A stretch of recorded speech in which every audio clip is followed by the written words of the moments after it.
ACCUSTATS Video Productions presents from Reno, Nevada, the Sand Regency number 18. I'm Bill Incardona along with the Rifleman Buddy Hall. Buddy, you and I really do think alike because it was inevitable, at least the two of us, that it would come down to the two biggest breakers on the tour today to see who would win this championship here in Reno with the Sand Regency Open number 18. Johnny Archer, regarded as the best player in the world today, he is ranked number one.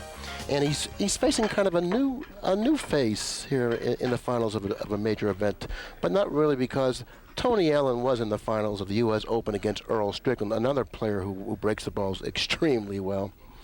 And Tony Ellin, so far this week, has shown us that he can play with anyone and play well. You're exactly right. Tony's really come along. He's right on the pinnacle right now of going from a good player to a great player. You know, by the results of the break, it doesn't appear that he has a very good break. The balls didn't open up at all. He was able to put down the ball on the break, but for some reason the balls didn't open up at all. Notice the cluster of the three balls, the 6, 9, and the 8, near the center spot or the foot spot where the balls are racked. Yeah, it looked like a slug, didn't it? Yeah, it certainly did, and I think Ford to kind of give him a little bit of a slug right there. Perhaps they weren't really racked tightly enough. But in the meantime, Tony Ellin executes the first shot quite nicely, sending the cue ball 3 cushions around for position on the 2. Tony Ellin started out this tournament with a charge, defeating Nick Kano 13 games to 5, and then he faced the ever so dangerous Earl Strickland, and he defeated him also by the score of 13 games to 5. Then he played Mike Siegel. Mike Siegel had him 8 games to 4. Tony ended up winning that match 13 to 9. Then he played Johnny Archer last night. I don't remember what the score was, but it was rather one-sided. 13-8. But there was a guy he played in between those guys, and his name was, what's his name, that guy from the Philippines? Efren Reyes. Oh, yeah, Efren Reyes. And he beat him 13 games to 11. So Tony certainly has been tested this tournament, playing guys like Strickland, Reyes, Siegel, and Archer. Yeah, it's not like he hasn't had too soft a field, has he? No, he hasn't. And look, he's picking up exactly where he left off. He's played the toughest field of the tournament. Certainly has. He has the toughest draw. He's played the number 1 player in the world, Johnny Archer. He's played the number 2 player in the world. He's played the number 3 player in the world. And he's played what most people think is technically the best player in the world, in Efren Reyes. And he defeated all of them. Every one of them. Not one match went hill-hill. And he's won the first game of the finals. And he's won the first game of the finals.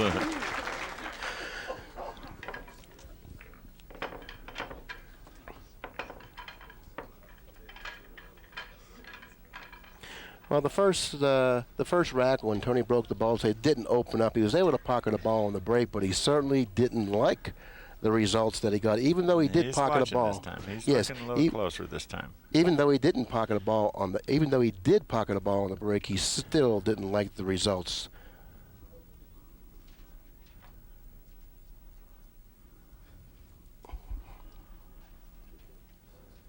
Okay, Billy Boy, let's check out the extension here. Try to zero in on this. Let's watch this boy's break. Ouch. Boy, he really puts a lot of weight into the break, and I mean a lot of weight into the break. He certainly does, you know. Into the break. He certainly does. I'd like to check out the extension on his, and we get a shot of it later on in this match of how close he comes to the 1 ball. Exactly, but both Johnny and Tony have a lot of similarities in the break with their body language and, you know, the way they extend.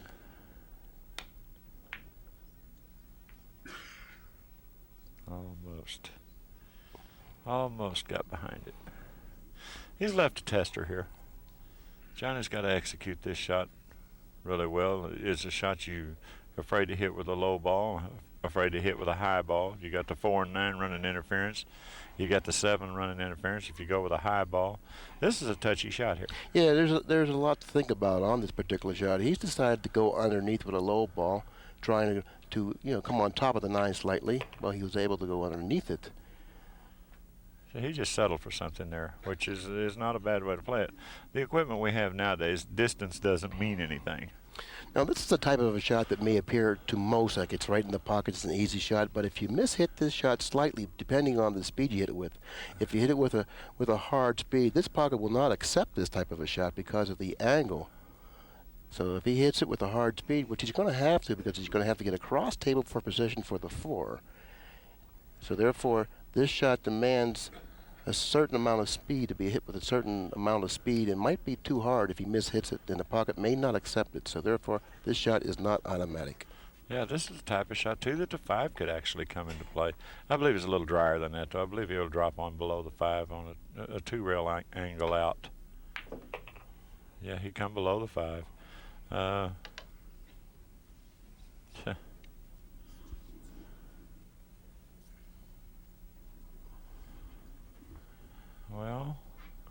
Well, actually, this is probably the easiest of the 3 shots that he's had up to this point.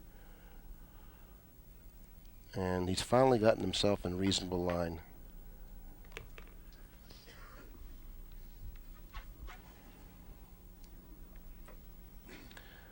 Now this shot here, he really can't afford to let up on his stroke, so he's going to put a good firm draw stroke on this ball, making sure that he gets back and stays on the left-hand side of the 7 ball. He didn't get to the left-hand side of it. Well, he's on the left-hand side of it from where he's standing, but I think he's okay because he's rolling it. Yeah, no problems here, just up and down. Actually, you can play this shot 2 different ways. You can follow it with a little inside, or you can follow it with maybe a touch on the outside. I touch the outside here. I like the cinch. You know, so it all depends on which shot you prefer. Some players rather go with a little bit of the inside, some players a little bit of the outside. Johnny plays it just like Buddy would have played it. A little bit of the outside, playing position for the 9 in the lower left-hand corner pocket. But that shot, just a matter of preference. Game number 2 goes to Johnny Archer, ties up the match at 1 game apiece.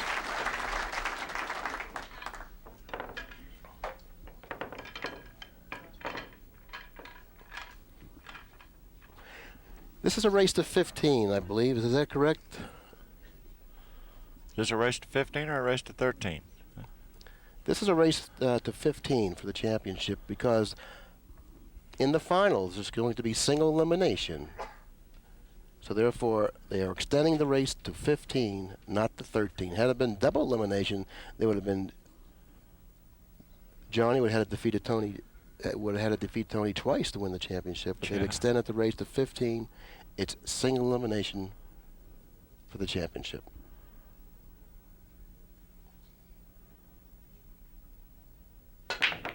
Hey, the ball actually fell below it. He was lucky. He made the 1. The corner ball came to the end rail. Right. And I could just hear Mike Siegel. Right now, I can hear Mike Siegel. He's saying, "You see, corner ball's not going in now. Corner ball's not going in now." See, when I was playing them, the corner ball went in every time. Mike is really having a hard time dealing with this format. I don't like the format either. Nick Varner doesn't like the format. There's a lot of the top players right now that doesn't like the winter break, and really, they feel like that the pockets are way too forgiving. They feel like the pocket should be smaller. There should be a different format to play by. Everything is designed here for the man that breaks the balls. Absolutely correct. That's an excellent assessment. Very accurate assessment on exactly who the table favors and why. The pockets are too big. The cloth is a little fast. Winner breaks. Winner breaks. Everything is in favor of the big breaker. Right. And they know where to break from. The side rail gives you the corner ball every break.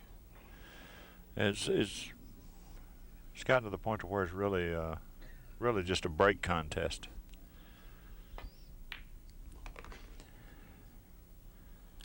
Okay, that's not really going to work out well for Johnny if he expects to run the rest of the rack using his next ball as the 3. He can run the next rack by playing a 3-6 combination, but if he intends on getting out pocketing the 3 in the shot, I don't think he has much of a future. Either he's going to play the 3-6 combination or he's going to play some sort of a safety. You have to play safe from here, don't you? He has a really good safety here. I don't like this safety. I like banking it one rail down here behind these balls. I don't like this. You have too many options off of this. You can shoot at this ball. You can actually shoot at this ball. You can play the ball. If you hit a little fat, it comes one rail back to the center. The cue ball is going to come down automatically. Well, if you're adverse at the kick shot, then this shot here is something that you really are delighted to get. Like Buddy said, you do have many options with this shot. After contacting the object ball, if you hit it on the heavy side, it'll then hit the long cushion and back toward the center of the table. Cue ball will then go down table, leaving your opponent a tough shot or possibly no shot. And if you hit it well, there's a good chance that you might even be able to pocket the 3 ball. Cue ball will then take a natural path down table in the direction of the 4, or at least down this end of the table where the 4 is positioned. One thing you don't want to do here, you don't want to kick behind the ball, which he's looking at kicking behind the ball. No. Here you put both balls at the same end of the table. You have to be very fortunate with the cue ball. Playing it like that, you have to be very fortunate with the cue ball, because now you're putting both balls down table. Now all he's got to do is pocket the 3. He got lucky. Yeah, I definitely agree with your way of thinking, Buddy, and you analyzed that situation perfectly. And Tony did get away with it, but he didn't have to. But the other shot, it was a chance to win with a built-in safety. That just answers the question right there. I don't, unless he can get in a lot deeper than I think he can get in here, I don't like going to the side rail on this shot. Oh, he could get in real deep, but he still couldn't get in it. He still couldn't get in it deep enough to shoot it that way. Right. It looks like Tony can hit the side cushion and get in contact the 3, setting the 3 up the table in between the 7 and the corner pocket, and going from the side cushion back down to the bottom cushion with the 3. Now the cue ball will take the direction maybe underneath the 4 or 5. Right. This is just the opposite of the last kick shot here. He's separating the balls, which makes it a good kick shot. He's moving the object ball up table, the cue ball down table. Ooh. Well, he misjudged that kick. He sure did. Very badly, and it's going to cost him. See, little shots like that mean so much when it comes time to count up the score at the end, because that particular shot right there could have given Tony a big advantage in this rack. In the meantime, he hit it very badly. Johnny's at the table with an excellent opportunity to capture this game, and who knows how many after. Right. Capture this game and break them. And I'm really surprised that Tony hit that kick shot as badly as he did. It looked like the cue ball jumped. If we can get a replay on that particular kick shot, it looked like the cue ball jumped when it hit the rail and actually come down on more of the top of the ball than the side of the ball. Yeah, at the end of this game, if we could get a replay on that kick shot on the 4 ball, it would be great.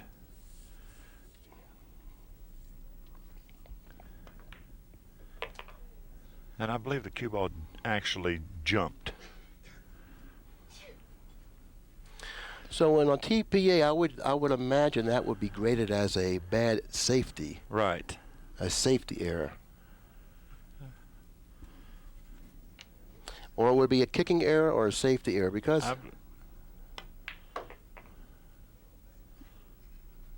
yeah, it was either a kicking error.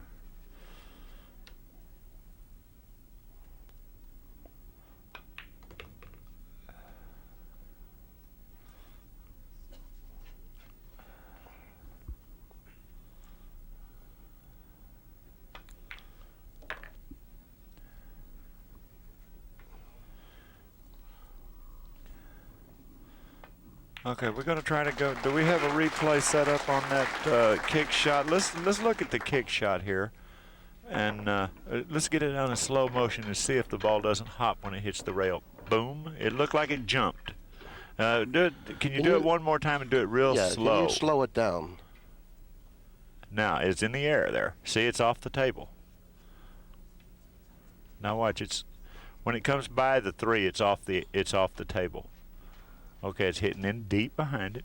See, it's in the air right there. Well, it may have jumped slightly there. I really can't tell. If you say it's off the table, I trust your eyes much better than mine, because see, I'm wearing glasses. And I think you need to too, though, but you don't have them. Yeah, but the ball was in the air. I'd say the ball was probably a half-inch off the table when it made contact with the 4.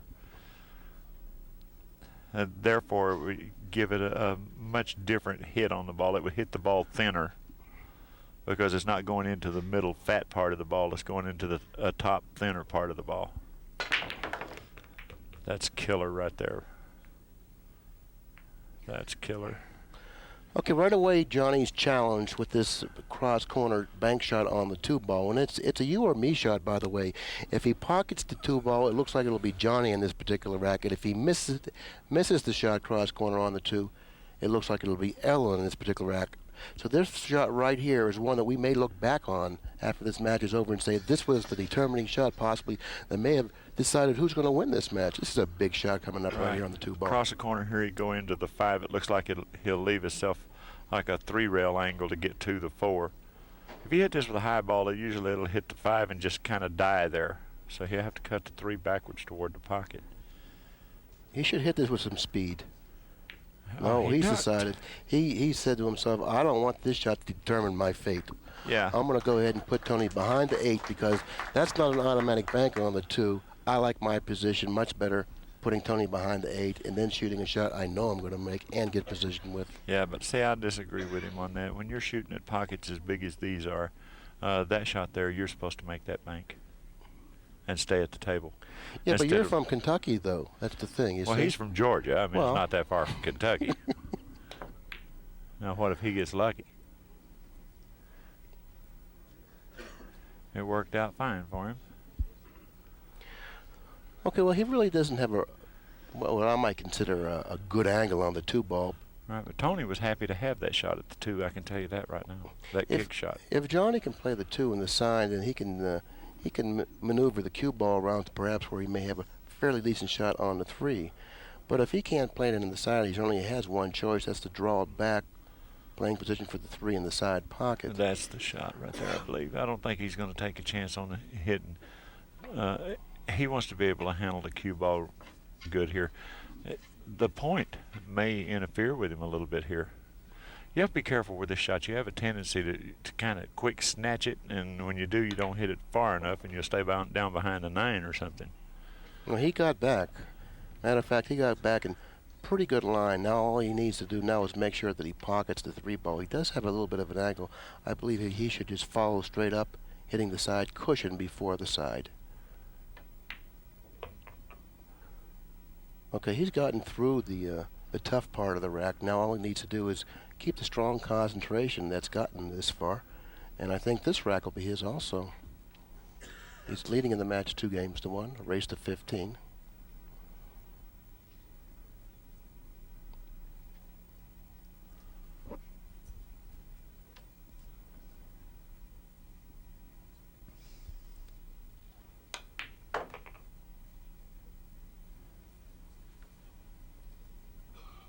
This shot here, he just cinches the 5-ball, makes sure he's able to move the cue ball 3 to 4 inches off the side cushion, playing position for the 6 in the side. Natural angle now to drop nicely onto the 8. Yeah, I don't see any problems here. I like falling a little below the 8 on this shot. He's hitting it with a straight high ball. I like to actually come down. I would prefer to be below it, but this is perfect here. It's really inconsequential if he plays this angle or the other. I think just that either one, either one will suffice. And Johnny Archer is quite comfortable with this angle. He's leading 2-1 with the pocketing of the 9-ball. He will then extend his lead in the match by 3 games to 1.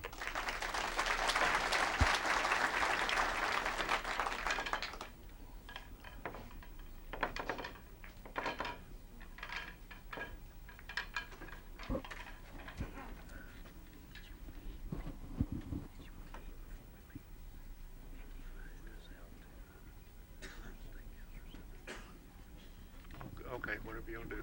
Whatever you want to do.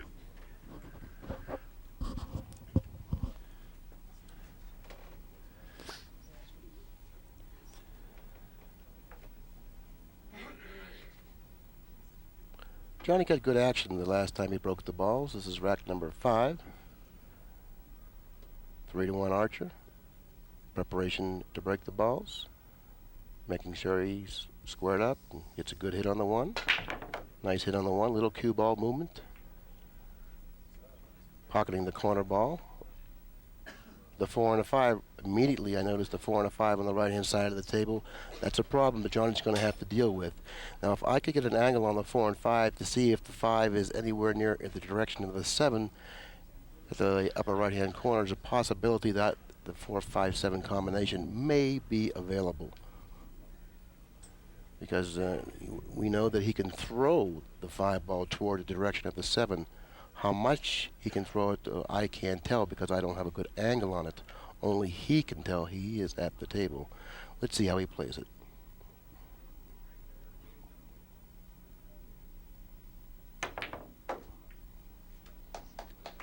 That was an excellent shot. He really didn't get the reward that he deserved with that particular shot. The Buddy hit it very, very nicely, and he released the 4 from the 5 somewhat, but I don't think not enough to really be happy with it. Right. You have to be very accurate with this 3 ball here because you have to hit it with a high ball.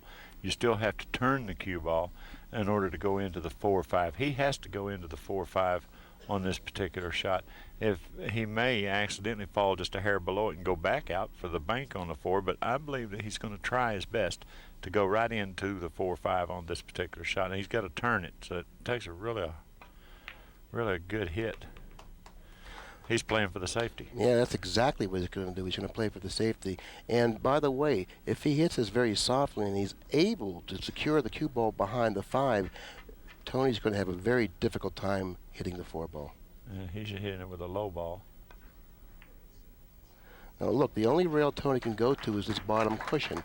And hitting the 4 ball is going to be quite a task because it's not a very easy ball to hit. He's going to have to use some sort of a, well, it looks like he's looking at it the 2 rail angle. Would you do that?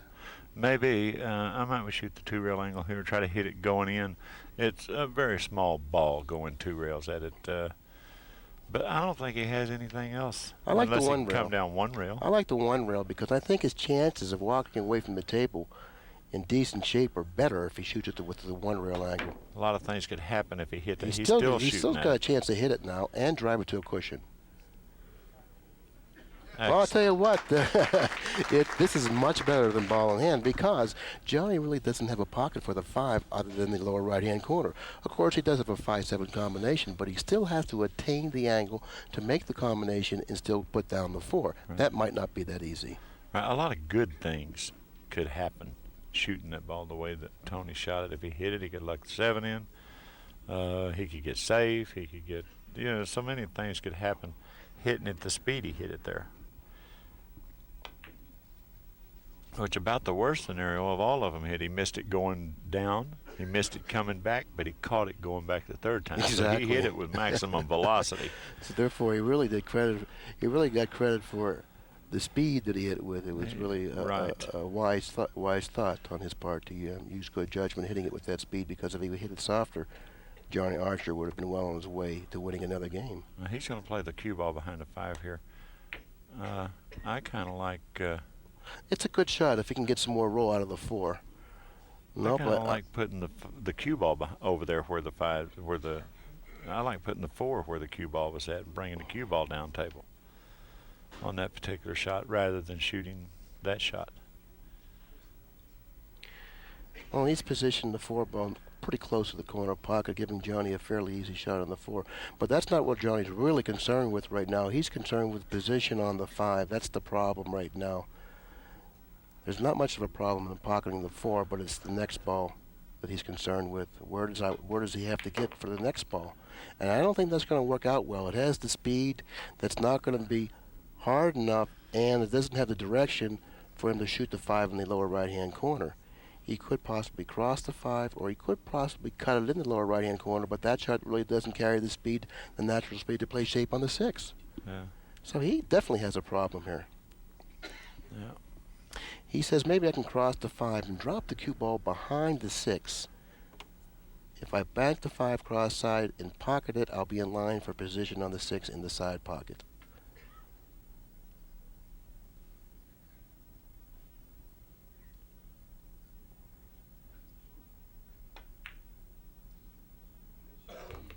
He hit it well.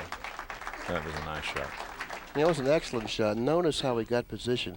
He used a below center ball and hit it with a finesse stroke, and the cue ball just slowly went down table, avoiding the corner pocket, and got himself an almost perfect line for the 6. Now, this isn't really that easy of a shot. The cue ball is positioned fairly closely to that bottom cushion. Right, he doesn't want to rub the 9. And he doesn't really have that big of a pocket. He missed it. He missed it is right. He missed it considerably, matter of fact, and he's left Tony a 6-9 combination. Which Tony is tickled to death to get. And he definitely will shoot it because this 6-9 combination also carries a safety with it if he happens to miss it. The cue ball will then rest on the bottom cushion. The 6 ball may gain a spot behind the 8. So therefore, he has 2 things working for him, buddy. He can pocket the combination, and he also can play some sort of a safety in the event that he doesn't pocket the combination. What's he looking at? What is he looking at? Do you look at anything other than the combination here? Is there something else?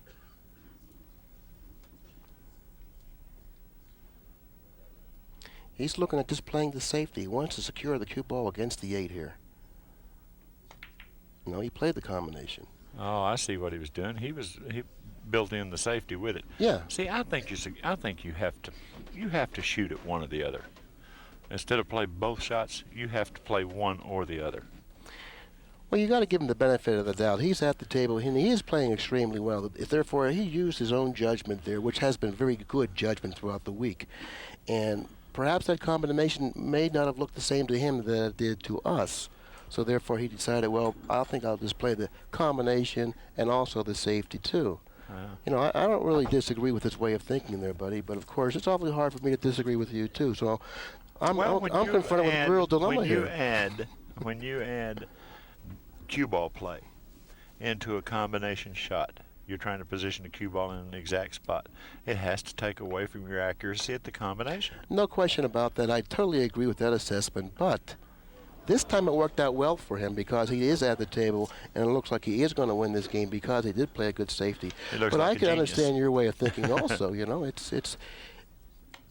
hard for me to decipher which is correct. But if I were Tony, I would have played it the same way he did because my shot-making ability isn't really that good, and I wouldn't rely solely on pocketing See, the you're lucky combination. that Grady's not sitting here. Grady would call a person a coward that does that. I'm more lucky than more ways than one that Grady's not sitting here. Okay, now, actually, Tony's fallen out of position here. He's gotten the shot on the 8 fairly straight. Up a little. Boy, he hit it well, too. Well, one thing, it really didn't roll off, that's for sure. No, it didn't. Game number 5 goes to Tony Ellin.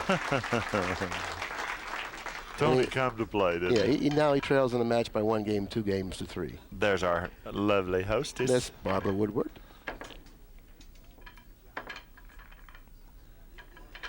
Got a package for someone.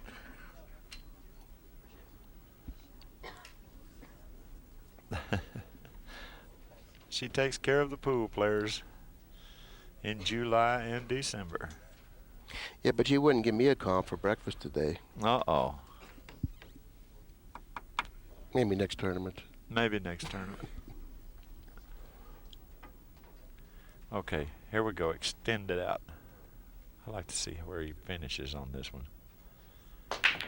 Oh, he really laid into there. Yes, really laid into them there, but he's not controlling the 1 ball. Right, You he's notice, going across the top of the 1.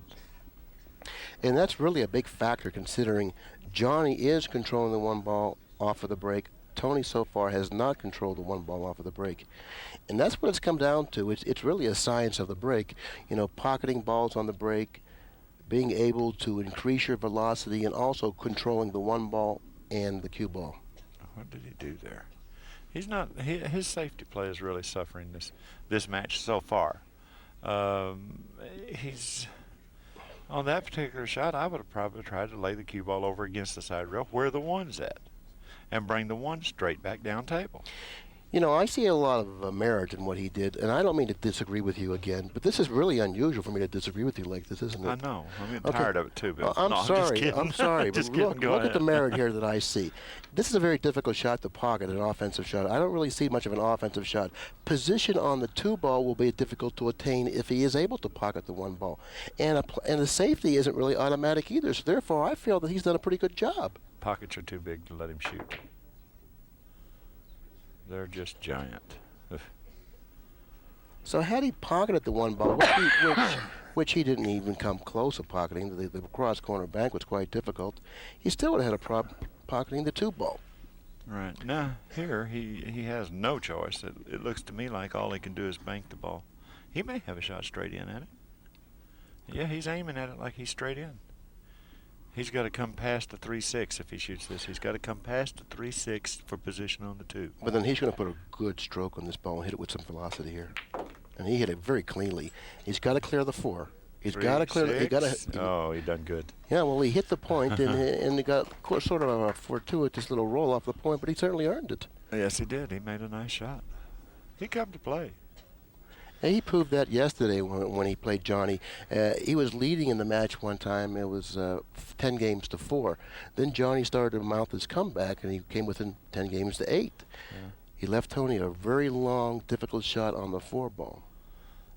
Tony took a recess, came back, knocked the 4 ball in the center of the pocket, and went on to win the match. Right.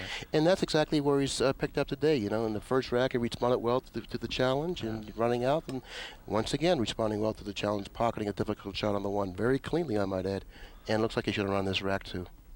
Yeah, I'm in a kind of a tough position for me here because both of these guys are very good friends of mine. I don't want to see Johnny lose, but by the same token, I'm anxious to see Tony finally win an NPBA event. So I'm really pulling for both guys. I hate to see either one of them lose. You know what I mean? I know exactly what you mean. I'm caught in that type of a dilemma myself because I want to see them both win. Yeah, but aren't you kind of anxious to see Tony finally break the ice and win an NPBA? Absolutely. But by the same token, don't want to see Johnny lose. You know, not pulling against Johnny. It's just one of those situations where we love both of them and we hope they both do well. And they're both going to do well, it looks like. See, they can take this. Well, let's look at it from another perspective, okay? Let's look at it from another perspective. It's better for Poole if Tony wins this championship. You think so? Yeah, because it really isn't overly crowded at the top right now. You know, it's Archer and Strickland. They have been the dominant players so far this year. Archer has won, I think, 3 or 4 tournaments. Strickland the same. It'd be nice to have some fresh blood up there, right? Okay, Hurricane Tony Ellin wins game number 6, ties up the match at 3 games apiece. Think about it. Hurricane. They moved Tony's towels. Now they're right back there. Tony, he acts like an only child. He throws everything right your way. I bet he trips over his clothes when he gets up in the morning. I've roomed with Shannon Dalton once, right? And every time I would get up in the middle of the night or something, I'd fall over his clothes and his tennis shoes. He would take his clothes off to go to bed. He'd throw them all right between the 2 beds, nowhere else, right there. Okay, when are we going to get to see this break of his in slow-mo?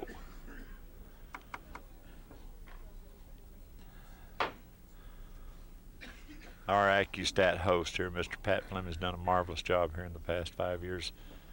We're really putting this ACCUSTAT program together. He's really, his technology has really come along. He's really able to give the viewers some great vantage points from watching the prospective games as they progress, come back to shots when you need to come back to them.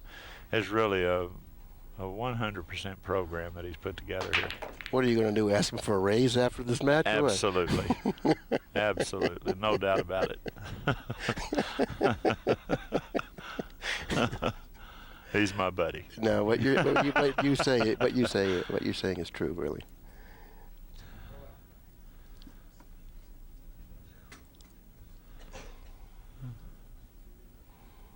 And if anyone, you notice how quiet it got on the other end? But if anyone is really overworked and underpaid, it's Pat and this Pat Jr. because they really work diligently to put together a quality package here with ACCUSTATS, and you can ask any of their customers because they're treated with respect no matter who calls in, and no one can ever say anything bad about these guys. They come to do an event like this. They're on the road with a van that I don't know how the tires keep from blowing out the load that they have to carry, and they're on the road for 2 weeks at a time, driving from the East Coast to the West Coast. They don't realize the work that's really put into this to bring this to the public. Watch out, the 4-ball's up there. It's big as a basketball too. And what he did with that shot is he opened up the rack for Tony, and now the key ball in this particular rack is the 3-ball. The wind is starting to whistle. The hurricane is on Tony the just horizon. might stop right in this track right here. Well, I don't like the way he's played this shot, buddy.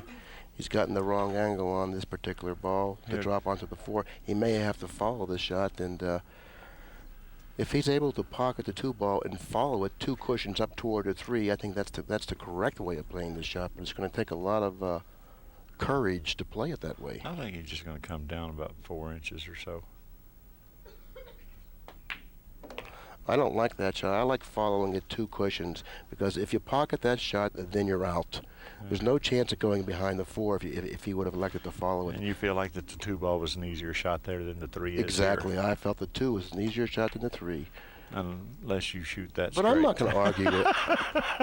I'm not going to argue with Tony. Because I definitely have approved of most of his shots and the way he's played them. There's no reason for me to abandon him now. Well, do you try to get straight in on this 7? Yeah, definitely try to get straight in on the 7. Now it's okay if he leans he toward went to the rail. inside of it a little. This is different. But he can still muscle it because he's hitting the balls extremely accurately, and he can muscle it. The cue ball then will go 2 cushions out of the upper left-hand corner, swinging around for position on the 8. This is nothing more than a center ball. Oh no, this is high left. He's got to use left-hand English. Yeah, well that's what I'm saying. Well, I'd rather hit it with a center left. Just maybe a little above center on the left. He might go with a high right-hand cue ball here. It depends on the angle that he has. I like a left-hand cue ball. That's a tough shot. Boy, he hit it great too. That's good. I'll play these. Yep. I'll play these.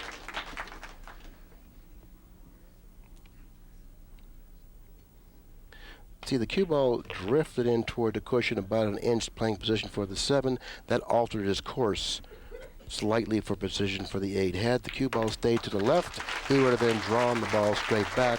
Since it drifted in toward the cushion, naturally, then he had to change his attack, and then he went to the left with left-hand angle, swinging 2 cushions around for the 8. And what's the chances? Nevertheless, he was able to run out the rack equally as easily as he would have if it would have stayed straight in. Anyways, the score now is 4 for Ellin and 3 for Archer. I'm still dying to see how close he gets the tip of his cue to the 1 when he breaks the balls. Well, we can look at that on our video after this rack is over. We can look for a replay of it. He's really throwing it out there. He's getting a lot of action off of the break. He sure is. A lot of action off of the break. He is hammering. Call it hammering Herman. He is hammering Herman here. Do you play the cue ball back behind the 5 here, Bill? Absolutely. I played a 2-ball into the corner pocket. The cue ball then into the corner pocket. Yeah, I play the shot. You play this shot. I play this shot, exactly. And I play the cue ball 2 cushions on the back cushion. Now, if I miss this shot, I don't figure to give him a shot because of the speed that I'm going to hit it with. It doesn't figure to stay in the pocket if I miss it. I think he's going to duck. No, he's not going to duck. He's going to play this shot. I think he's going to bank the 2 between. He's going to cut this in. 4. He's going to cut this in and play the cue ball 2 cushions and leave a long shot if he misses, and a tough one too. And if he makes it, he's going to get out. He didn't make it. I didn't like that shot, Bill. I did not like that shot. I like dragging the cue ball back behind the 5 and banking the 2 across between the 4-8. I like the shot. I just don't like the way he hit it and the way he controlled the cue ball. I would have used a flat ball going 2 cushions, staying down near the bottom cushion. He played kind of like safe on that shot. See, notice the speed of the cue ball. If he hits this a little thin, he could get the 6 could cause him some problems. He hit it fat. He got around. He got around. He's there. He's there. Now the 8's a real big ball here. Yeah. The 8's a very big ball. If he hits the 3 ball fat, you know, he might find himself behind the 8. I like it even if you can come in deep enough. I like hitting this with like a semi-draw. He just hit it hard enough to make sure he got on out of there.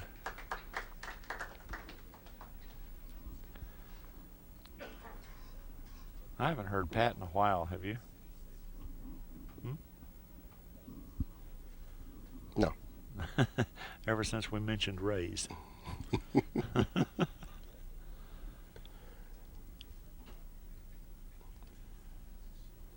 Okay, now what he wants to do is he wants to end up on the right side of the 5 ball, making position for the 6 natural. So he has to determine how's the best way to get to that vantage point. Now with a high ball, I don't know what he can. He may go into the 6 with a high ball. Now here's the shot. Here's the tough part. If he gets dead straight here, he has a problem. Now if he has the angle to go across to play, he may even have to play the 6 ball all the way up in the upper corner. It may be tough for him to get to the left-hand side of the table here. It may, and it's really touchy to have to draw the cue ball and judge it to the 8 without going past the 8 or without getting behind the 8 or making sure you get below the 9. You know, there's a lot of things to think about with this shot. And to complicate matters worse is he's going to have to stretch on the shot. Right. Okay, he's recognized the shot. Let's see what he's going to do. See, he was in a tough spot there. Yeah, see, it was imperative that he got the cue ball on this side of the table for position on the 5 to drop onto the 6. That's why I wasn't really happy the way he played position on the 5. I thought that he could have done something down table, maybe forcing it or drawing it to the side cushion and back across table, accepting a longer shot on the 5, but at least he'll have the correct angle. Right. Now, if Tony can pocket this, he'd just send the cue ball right toward the 6 and just see what happens. This is a shot that you can't control to an exact spot because you're going to get a little bit of a whip when you hit the 5. So you just have to send the cue ball right toward the 6, hope it goes a little above it, which is liable to go, the 9 is liable to get him. Liable to get him. The 9 got him. It definitely got him. I would have sent the cue ball, you know, like you said, toward the 6 and the 9, but I think I would have hit it a little harder than he did for some reason. Yeah, he's hooked himself. He knew it as soon as he hit it, too. He's going to try to kick this ball in.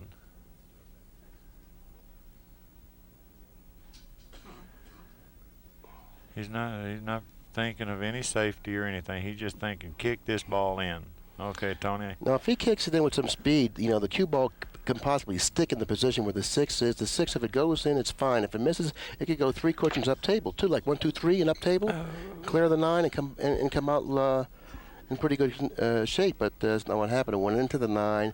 But Johnny doesn't have a gimme shot here. This is a tester. Yeah, but it's a shot that he did not have before. He could probably play the 9 and the 6 in the same shot if he wants to shoot, if he elects to go that way.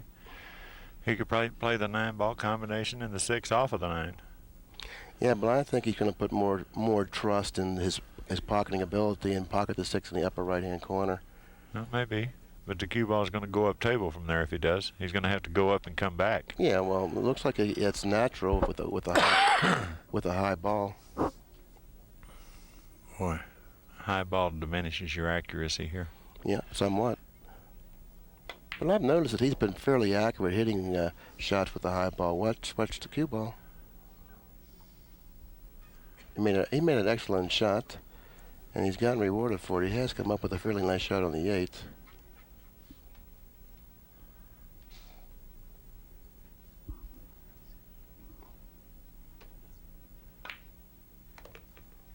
Well, there's a nice little stroke there.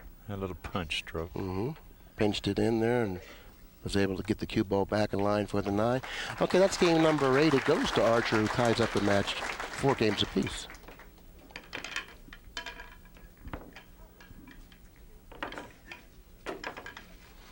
So this is a much better match as far as the spectators are concerned to watch, you know, because it's very sharply contested by each player. They're both shooting fairly well. Johnny's shooting 857, and Tony's shooting at 900. Tony's playing just a little better, shooting a 930, shooting a 33 points higher, or 43 points higher on the ACCUSTAT. Johnny has missed 4 balls. Or 33 points higher, up to something this like point. that.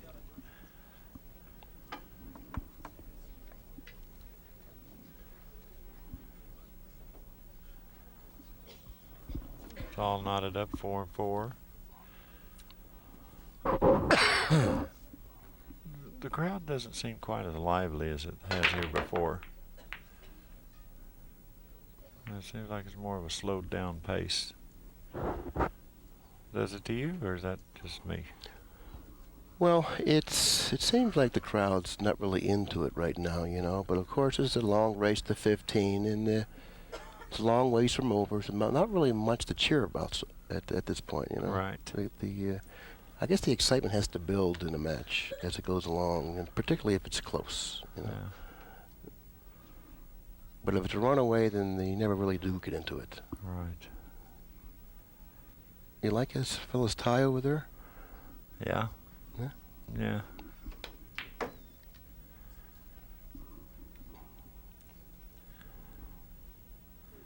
Well, looks like the 4-9 combo is right on. He doesn't look at it. I mean, he looked over at he'd rather shoot the 4. Evidently, he would rather shoot the 4. He went around and looked. Realizing he has no option, he's going to try to play position on the 3 to get to the 4-9 combo. Yeah, I like the 4-9 combo myself. Now he's got to use that pinch draw again. He's got to stay above the 3. Absolutely, he has to stay above the 3, maybe too far above. Now I think he's cutting himself out of line for the 4-9 combo, possibly. I don't know if he can hold the cue ball. The problem with holding this one and slowing it down to keep it to the end rail is you have to almost draw it right toward the pocket in order to slow it down enough to keep it at the end rail.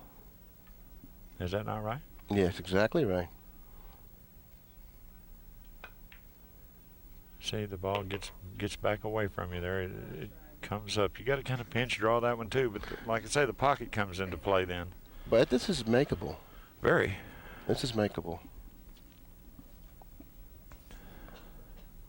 Naturally, he'd rather be positioned close to the bottom cushion,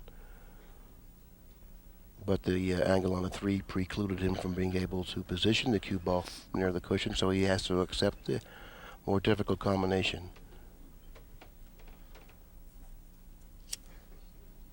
But he definitely has the skills to pocket the 4-9 combination. Excellent shot maker. Has to hit the 4-ball thinly. And he didn't get rewarded for it. That's the 5th ball he's missed. He didn't like having to shoot at it. No. If you're going to shoot the combination, I'm going to shoot it with some English. I'm going to make sure I don't get that throw effect on the 9, that dead ball effect. Because when you shoot the 4 into the 9, if that 4 ball is not spinning in favor of cutting that 9 in, you're going to get a push on that like a throw. Yeah. That's what he got. And if I'm going to shoot the combination, I'm going to spin it with outside left hand English to help the 9 go in. You're going to turn it toward the angle. Tony has been actually executing better than Johnny in this match. Yeah, he's outplayed him by a few points on the statistical analysis, and they'll probably take a pretty good jump then after that miss, and then Tony running out behind it. Tony's average is going to go up, and Johnny's is going to go down, so he's probably going to be shooting a 70 or 80 point higher average now than Johnny is.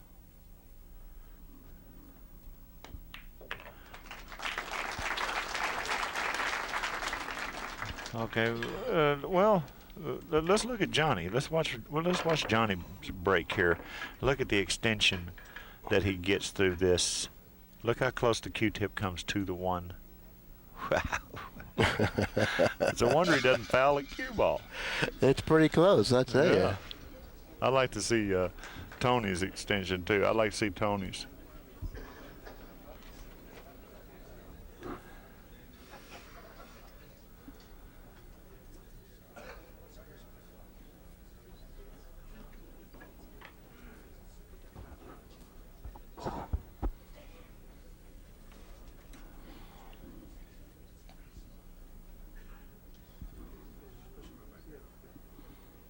Tony not particularly happy about the way Ford's pushing up the ball, saying, listen, I like a read rack. Okay, now check his extension. I'm really having a good time watching these guys break.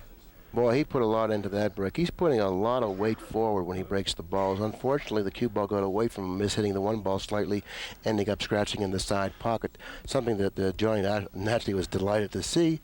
You know, they're both hitting the balls extremely hard, but if you'll notice, when we do get a chance to look at Tony's break, his Q-tip will come down about to the side pocket, and that'll be about the end of it.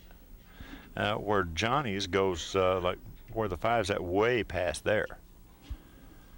But they're both hitting them about the same speed. You understand what I'm saying? Yes. They're both generating as much power as the other, but Johnny's extension is longer than Tony's. Mm-hmm.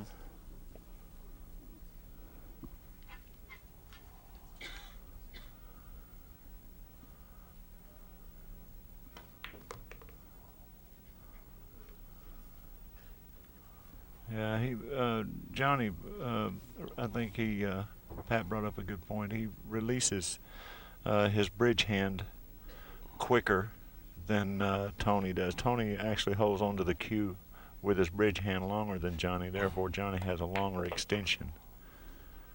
And well, Johnny assumes the. It looks like the praying like a sword fighter, or whatever. Yeah. The stance of a sword fighter. He assumes that stance, and with the bridge hand not on the cue.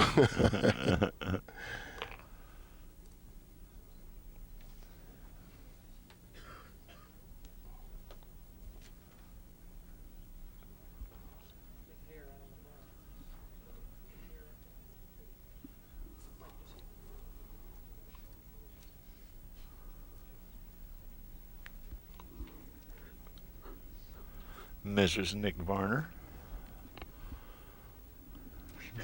slowly ambled her way over to the bench to our right, showing off pictures.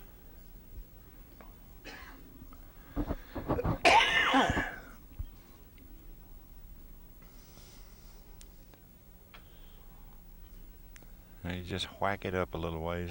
I think he's going to go all the way up table on this shot. He wants to Did he get up? assume the position near the bottom cushion, making a natural position shot using the side cushion with outside angle, stretching out the angle. Yeah. Hitting it a little softly, but nevertheless, I think he's gotten himself in a reasonable line for the 9. Yeah. Now all he needs to do is concentrate, making sure he keeps his eye on the ball. It's not a gimme. Game number 10 goes to Archer. He ties up the match 5 games apiece, thanks to a error on the break by Tony Ellin scratching in the side. Now let's look at Tony's break shot here. Watch his Q-tip now. It'll just get about to the side pocket, I believe. Not quite to the side pocket, but he come all the way up. But see, he still has his cue in his hand. Right. He still had his bridge Yeah, hand. that's the point that Pat brought up, that when Johnny breaks the balls, he lets go of the cue stick with his bridge hand, where when Tony breaks the balls, he continues to hold the cue stick, the stick with his bridge hand, and the extension isn't as long because he keeps hold of it. Yeah. Johnny lets it go and goes forward with it. Where Tony's goes straight up. And both players do get good results. Absolutely. They put a lot of velocity into the break, so who's to say which method is better? Yeah. The cue ball going forward, finding a place behind the 9. Naturally, Tony is delighted to see that. Johnny, on the other hand, isn't very happy with it.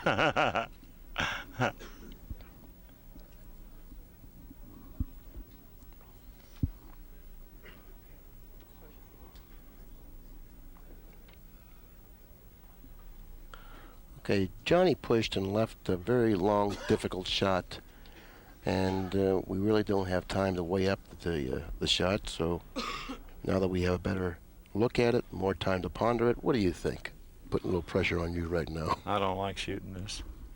I do not like shooting at this ball. Or by the same token, I don't like him shooting at it. But I'd rather he dive off after it than me. Just like Tony there. Right. I would prefer that he go instead of me go. Well, there really isn't any obvious safety involved on this shot, and there really isn't a good offensive shot. So when you put the two of them together, there really isn't a good safety, and there really isn't a decent offensive shot, and there's no reason to take it. He's going to shoot. He's going to shoot, sending the cue ball down toward the 9 in the corner pocket, I believe. This is a dangerous shot. He knocked it right in. Watch out. Watch out. Okay, he was able to clear the 9.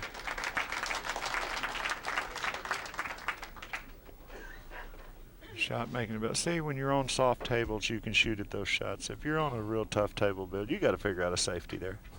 Yeah, but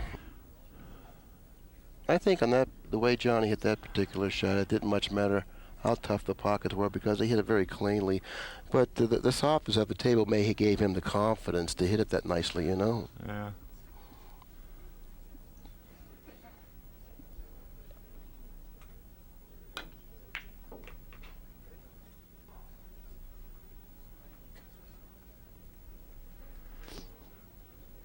Johnny's keeping the heat on.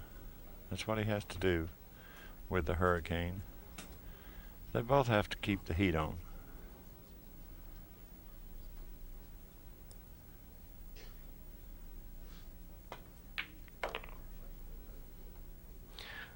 This has been an interesting match up until this point, and quite frankly, I think it's going to be close the entire way.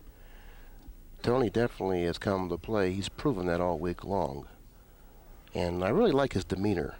I look at Tony, he's very composed, he seems very relaxed, and I don't think much has upset Tony this week. You know, he's looked at some bad rolls and really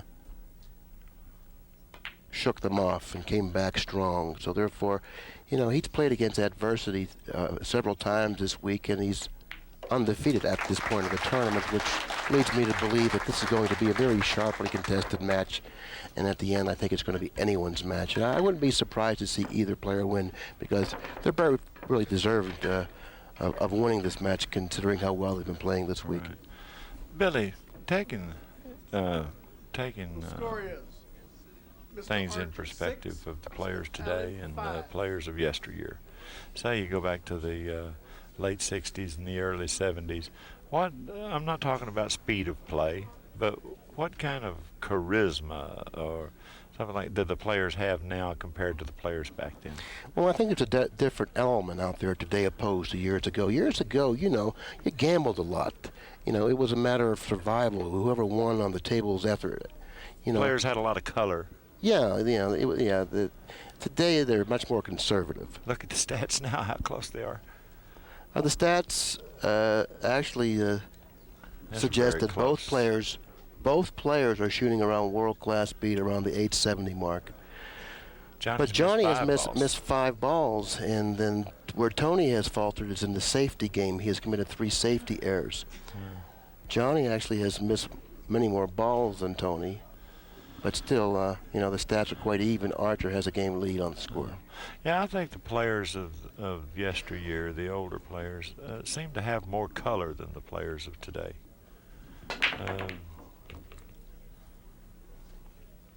There was just color back then. We had some players like Jimmy Moore and Eddie Taylor and Minnesota Fats and Marshall Carpenter and Pittsburgh Billy. Well, you're going back before my time now, buddy. You know. You know what I mean.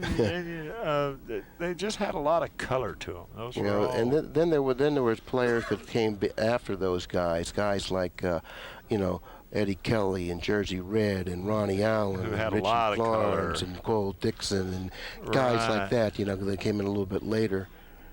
That had a lot of color. Yeah, well, you know, there were many less tournaments back then than there are today, and the players relied more on gambling and earning a living and that fashion. Today, you know, you have to be careful, you know, when you gamble and so on. Yeah, if you're going to play, Yeah. you have to play very discreetly. Yes. Yeah. And so therefore, in that respect, you know, the players are quite different. There's a different breed today than there were Which years did you ago. enjoy the most? Well, that's not really a fair question to ask me It's because you know the answer to that. Well, I'd like to hear it. I'd like to hear it. Well, quite frankly, you know, I enjoy playing for money. And Well, Grady, that's not what Grady says. that's because I always beat him. Well, he's playing the 9-ball, looks like. A very difficult shot, I might add. Cue ball resting very closely to the side cushion. It's going to diminish the accuracy of the shot somewhat. No, he's That's going to two get away with it. Look, he combos. played the cue ball too, by the way, behind a 3-4. Don't think that he didn't consider that before he shot that combination. Well, Tony, get the old hopper rocker out. The old rock hopper The out. rock hopper, right? The rock hopper. Okay, More here commonly comes referred to as the jump stick. the rock hopper. Here we go. There's the rock hopper. And how do you play? You just try to hit it, don't you? You're just looking to hit it. Are you looking to do anything else? Look here. Ooh, he almost got behind. He almost got behind the 6-7. He almost did, exactly. Yeah. But yeah, I mean the 5. You're going to play the 2, 3, 4. Play safe off the 5, or maybe even the 2, the How 3. about this? Into them off of the 3. Absolutely. And then play safe behind the 4 off the 3, opening up the balls. You know, there's a lot to be considered there You could on even this play the shot. 9 ball. You could play position for the combination on the 9. Mm-hmm. Shoot Exactly. the 9. Stick behind the 4. Exactly. That's the shot. That's the shot. That's he's looking That's at the that shot. now. You play the 2, play position for the 3-9 combination with a built-in safety behind the 4. He's gone up too He's far gone for that too shot. far. But he hasn't gone up too far to free the 8 and 9. So therefore, he'll stick behind the 4 with the cue ball, freeing the 8 from the cluster over there, opening up the rack. But most importantly, what he wants to do is he wants to control the cue ball. See, he put himself in a dangerous spot here, though. He may. Oh, he had the shot. It was. Well, he it played was the billiard. shot. He The played billiard, yeah. He played the 3 into the 8, opening up the cluster, and then positioning the cue ball behind the 4. Excuse me. Okay, he's got to hit it. He has to hit it. Dun, dun, dun, dun. What do you do, Buckaroo Bill? You hit it. How do you hit it? How do you hit it? Well, Ford's in our way right now. You go Well, this is across the easiest way of hitting it. If he can hit a rail, if he can hit the part of the rail he needs to hit, that's the easiest way to hit it. And there's a chance that he can get out of a jam that way. He's looking at 3 to see if the 3 rail accessibility is there. I don't think he can shoot 3 cushions here. I think the 4's in the way. No, I like playing a reverse ball and going behind the 6 rather than do that. Well, if he plays a reverse ball behind the 6, I don't know if he can hit deeply enough behind the 6 and straighten it out. Maybe even play the 2 rail angle at the 3. Now the It gives point, you a the higher point of the percentage side then. pocket might be in play there. Well, if it isn't in play there, then it gives you a shot at the 9, a safety prospect behind the 8. I kind of like this this way here. I think he's better off. I think he's better off going that way, buddy. And I think the shot speaks for itself, and so does testimony of this crowd right here. Yeah. You Yeah. Why is it they'd rather see a blast? They love shots like I liked it myself. I got a kind of a kick out of it. It was a nice shot. Okay, we're going to see it again. We're going to see. This is maximum velocity, 1 rail into it, and see what happens. Okay. Yeah, he's more certain of getting contact Boom, from here, so boom, therefore boom. he's going to get action. And Look that's at the exactly safety. what he Look at got. the safety. Excellent break. Notice the control of a cue ball off of the break, pocketing 2 balls on the break. Buddy, you're going to have to cut them cigarettes out. Well, Billy, die. it's not the cigarettes. I'm just getting over the flu. I still have a scratchy throat. Okay. This is really connected dots right here. Look at the position of the balls on the table. 3, 4, 7, 8, and 9, conveniently placed. All he needs to do is attain a straight in angle on the 7, and it's very routine. Yeah. But he really, he can't afford to get on the right-hand side of the 7. If he's going to favor any side of the 7, it has to be the left side. He's perfect. He's perfect. I hate to roll these shots. Obviously, he hits to roll them, too.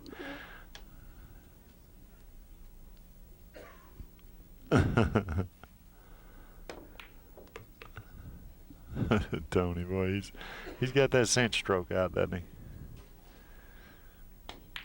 Well, there was really no reason to finesse anything in that particular act, And after game number 13, it's Tony Ellin, the man with the lead at 1 game, 7 games to 6. By 1 game, 7 games to 6. Mr. Archer, 6. Even the guys you used to go play pool against had color. Right? Well, when you name players, what about Sam Blumenthal and all those guys? The guys that never came to tournaments but had hometowns and were known as well as Wimpy Lassiter. Cleo, yeah. Beanie, those guys. Yeah, it was. I've heard some wonderful stories. They were a little before my time too. Look at this. Oh, very good. The dry rock came up bone but dry. he cannot hit enough of the 1 to pocket the 1. You sure? I'm positive. Oh, well, if you're positive. Well, I'm not positive. I can't hit enough of the 1 to pocket the 1. With your contacts, maybe you could. I wouldn't do it. I couldn't hit enough of the 1 to. And also, the 3 ball is a very large ball. He's playing safe. Now, he has to be careful here because the 3 ball is very big here. Very big. Now, he's running to the 3. He's guilty of the same thing twice now in this match. He's making a lot of mistakes. He's made a lot of errors, missed a lot of balls. But the score doesn't reflect it. He really impetuously got up and shot that shot, and the 3 ball was such a big ball. And like he thought it wasn't even there. Yeah, he almost missed the 1 ball then. Somebody almost fainted when he done that too. Okay, notice the position of the 7 and 9. I believe the 7 is frozen against the 9. That's a problem that he's going to have to deal with. He may have a billiard off of it.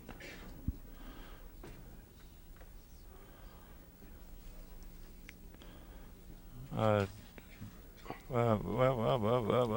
okay. We're having so much fun. So there's a lot of work in this rack, buddy. Not only does he have to play position and make the 4-8 combination, but it's inevitable that he's going to have to deal with the problem with the 7 and 9.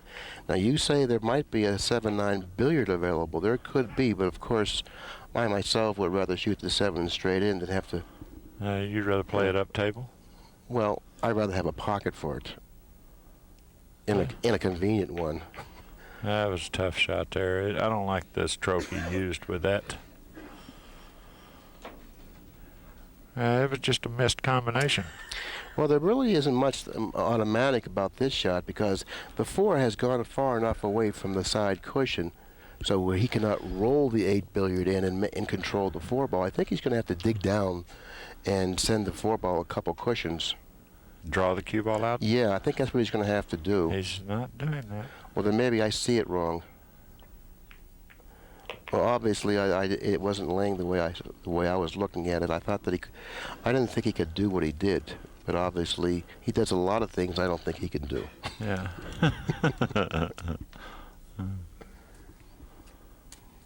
Or maybe he does a lot of things I don't think I can do.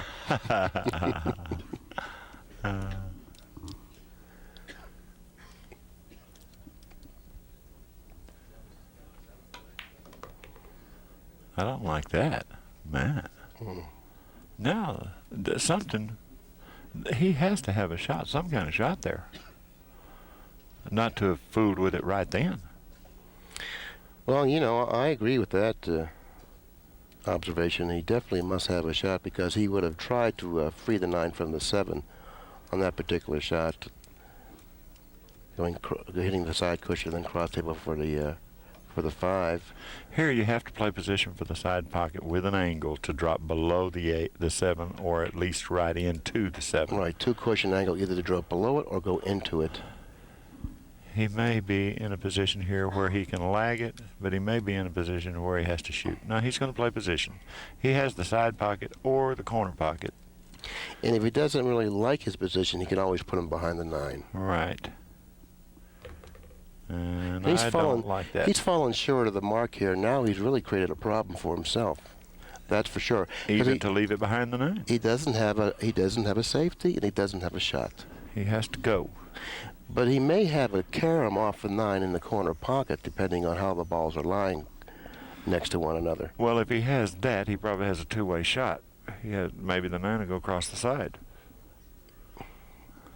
Well, what he's going to do here looks He's like... playing it straight in. Yeah, I think he's playing a slight kiss off the 9, though. Yeah, he played it straight in, and he hit it short, it looked like. No, he made it.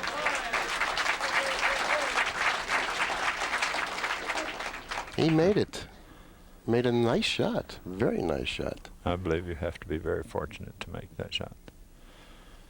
You can't, it's a shot to where you're guessing. You have to guess. He guessed good.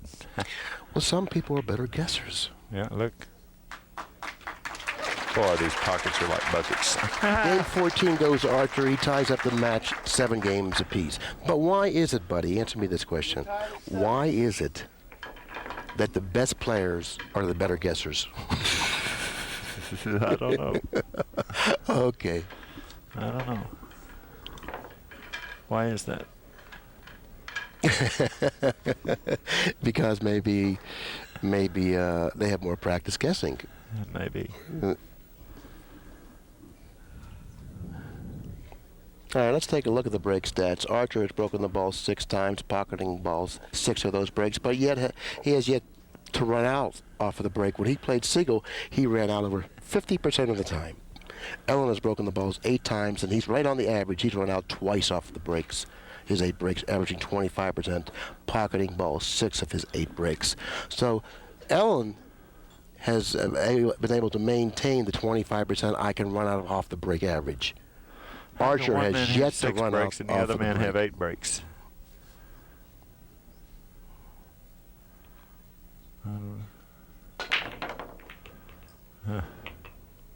You made one. There's been 14 breaks, but there's only been 12 games. Well, 7-14, but there's been 14 games played.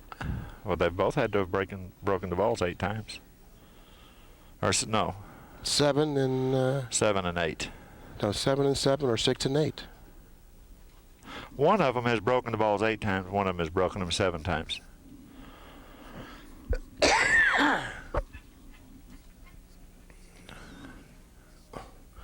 No, Ellin started the break and he lost the first game. No, he won the first game.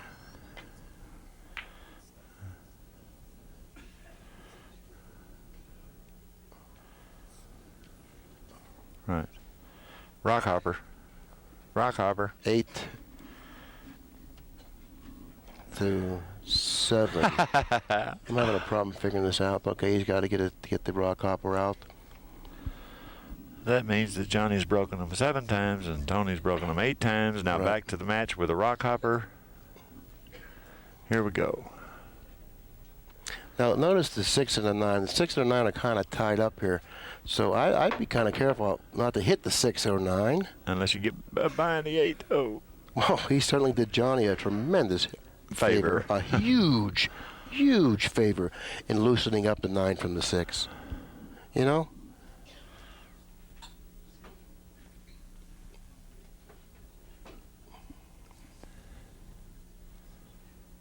Well, Johnny looks like he's going to try to go 2 rails out there to get an angle. I don't think so. I think he's just going to force it to the side cushion and back out. He's on the bottom of the ball. Or he's just going to stop. He has the angle. He has the angle.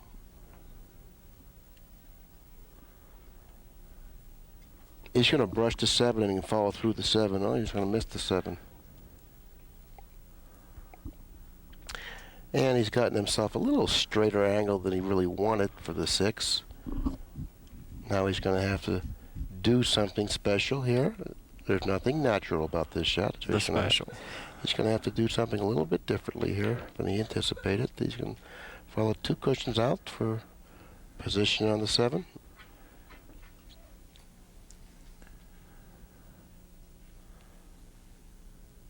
And he'll use a nice firm stroke, pound this in the corner pocket, going to the side cushion. Once again, he's attained rather a straight-in angle, a little straighter than he wanted. He might be able to force it, which he can.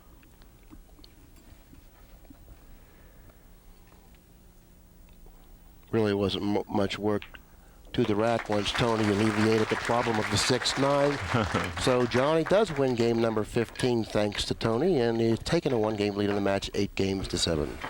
So we're in the halfway point here, buddy. It's halfway over to race to 15. Archer has the lead 8 to 7, and it's about the type of a match we expected to see, huh? Yeah. Yeah.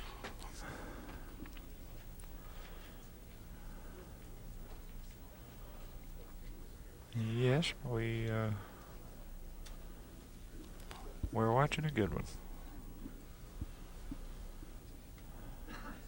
I kind of like the shorter races in the finals. They seem to be more exciting, like a race to 9 or something like that, one match. They're exciting, you know?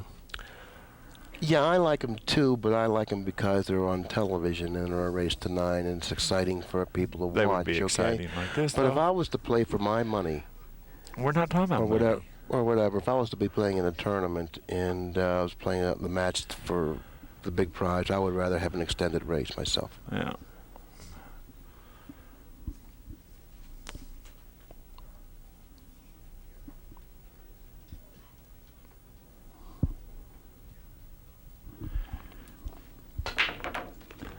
That's killer right No, he really hit the ball solidly. That's killer there. Pocketing 2 balls and getting tremendous action off of the break. And the 4 come along. He wasn't rewarded for his effort on the break. He hit him very solidly and very squarely. Believe me, he hit him very well. And he really didn't get rewarded. He did pocket 2 balls on the break, and he's gotten himself now in a position where he's certainly at a big disadvantage in this particular rack. He's a big underdog to win this rack because regardless of where he positions the cue ball, Tony's going to put him in trouble. Well, see, what he needs to do here is go ahead and shoot. If he can get in high enough on the 3 to hit the top side of the 3, you hit it pretty solid, make it 1 rail across. And you try to come into the... Yeah, well, he's pushing for a kick. And I like what he did there. He's pushed out for a kick that's giving him a little bit more of an advantage if he has to kick. And if Tony kicks, he's just going to have to take his chances that Tony doesn't kick him safe. You know, Tony doesn't want to pass up this shot. He's giving Tony something to think about. And when you give your opponent something to think about, he may be able, or you're giving him a reason or a way to make a mistake. Tony says, "Nah, Johnny, you're not going to lure me or induce me into making this dumb, foolish mistake." He says, I'm not going to look silly after this shot. He says, "Go right ahead and follow through with your He's thoughts." going to try to make it. He's considering trying to make it.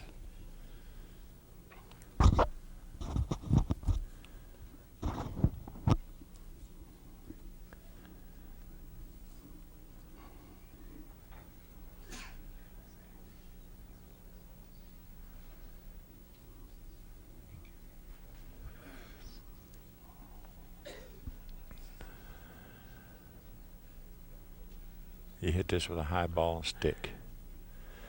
You know, the problem with the high ball is you may back up and scratch if you hit it with a high ball.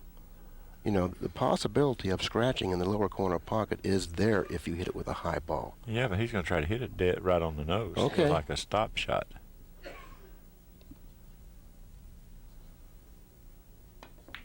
Like a stop shot. Well, he was really unlucky not to pocket the 5. He hit Yeah, it, but he did go down like you were suggesting there. But he hit it on the thin side. If he would have hit it fuller in the face, there's a chance he may have scratched. But it's over. And Tony's at the table with an opportunity to tie up the match. Very nicely executed. Oh, boy, I don't like the 6. How can you not like the 6? I don't like where the 6 lays. He can make the 6 past the 9. Well, if he can do that, then it's okay. And evidently, Yeah, and I like the way he played that shot. I think he has an angle now to clear without having to worry about the 9 as an interfering ball. You have to hammer this. He'll go straight across one cushion.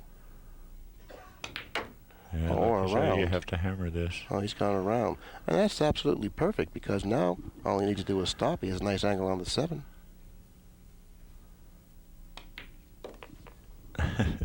Tony, he doesn't look fancy or anything like that, but he keeps knocking the balls in the hole. Well, he's not fancy. You know?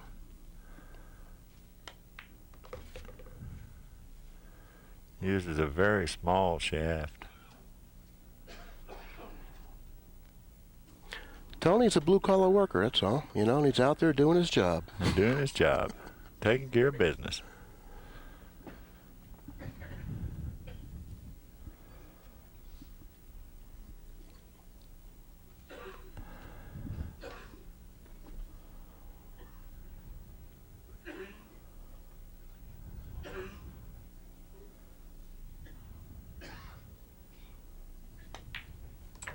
And he does his job quite well, I might add. After game 16, it's Hurricane Tony Ellin with 8 games.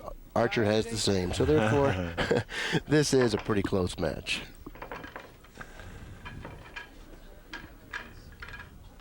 Tony has to be under more pressure than Johnny right now. Okay, the stats certainly is indicative to the score. The stats read exactly the same. 884 for Ellin, 884 for Archer. Archer's Both missed players, 6 balls. Both players are shooting slightly above world-class speed. And the score is tied at 8 games apiece.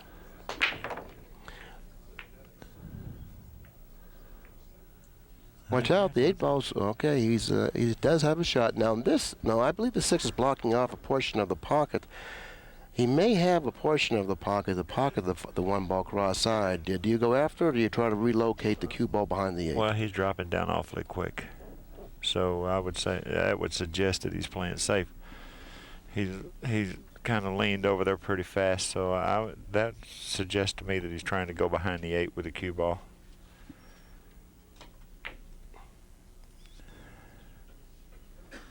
Like so. Boy, he got really rewarded for that. This is going to be a tough hit.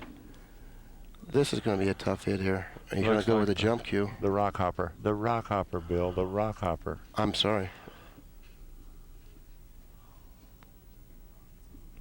If you're going to give something a title, at least use it.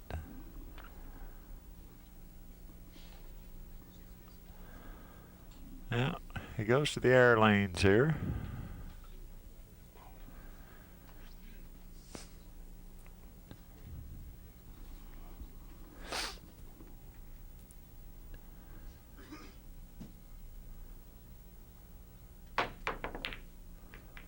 Boy, what a reward.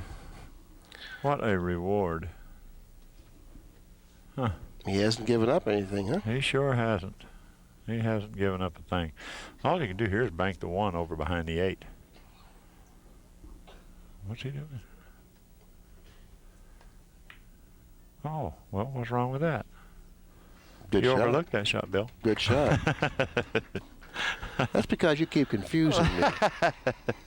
Yeah. Oh, my. Eddie Taylor, son. That brings back something that Eddie Taylor told me. He said, anytime you're in a tough spot, don't look for something tough. Look for something easy. And there's a perfect example. You have no idea, buddy, how often I have gone to that, and I've actually made out well thinking under those lines. Anytime I'm in trouble, I always look for something simple. And more times than not, I find it. Yeah. Look for something simple.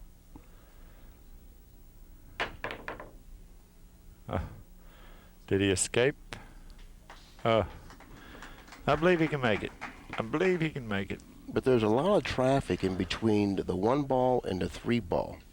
So therefore, he wants to be able to clear that traffic. And I think the best way for him to do that would be to go 2 cushions across table. Right. He wants to clear the 6. He wants to end up in the exact middle of the table. Right between the 2 side pockets would be ideal.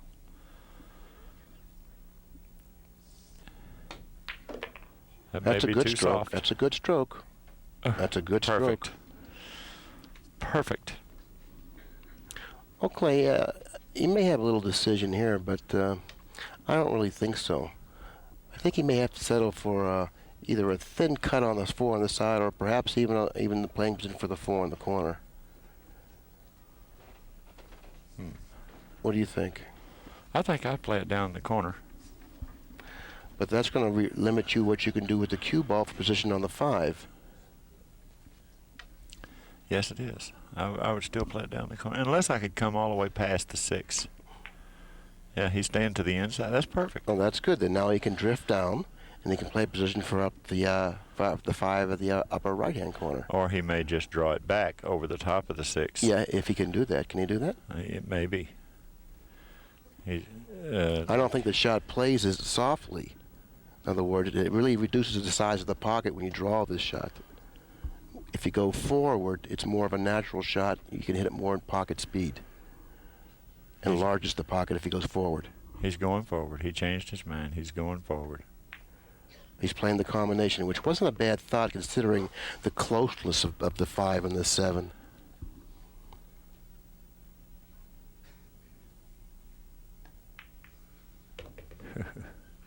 That's so ideal. His thinking is very lucid, and he's really getting rewarded for his fine judgment at the table. I can remember twice this rack alone that he's used good judgment. One in that little simple safety that both you and I missed, and once again with the 5-7 combination. Right. No need to draw the ball back and reduce the size of the pocket when you can just softly roll it in and end up with a simple 5-7 combination. So therefore, he's really thinking well.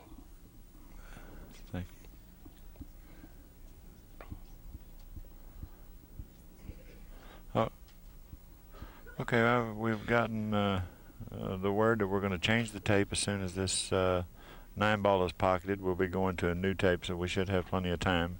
When the 9 falls, we'll be off the air for a second. Going, gone.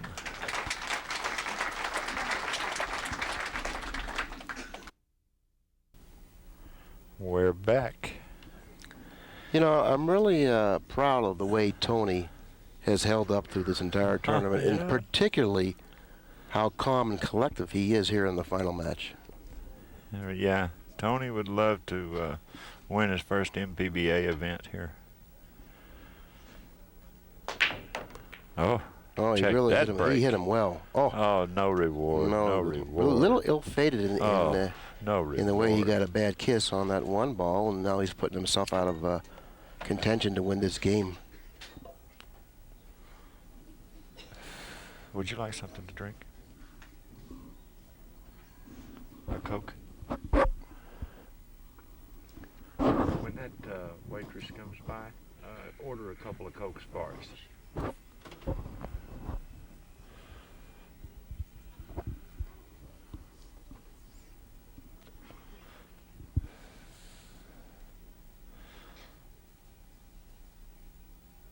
I don't think he can hit it. I don't believe he can hit it. I think he's gonna have to curve the There's rock. no way I would accept this shot.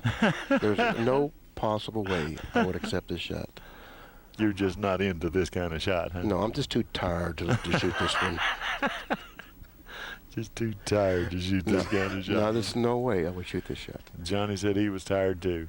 I don't really feel that he's gonna. I don't think he can get away with this. He's gonna have to jack it up. Too many a little. bad things that can happen here. There's just too. He can scratch. He can sell out real easy here. I mean, just too many bad things that can happen. Oh, narrowly missing the Man, scratch. Look at this, perfect. Narrowly missing the scratch. Oh, what and a brilliant shot. Really, it turned out to be a brilliant shot. it certainly did. It's well, listen, I got to give him all the credit in the world. He understood the difficulties in the shot. He was willing to accept the challenge, and what happened? Maybe a reward. He certainly did.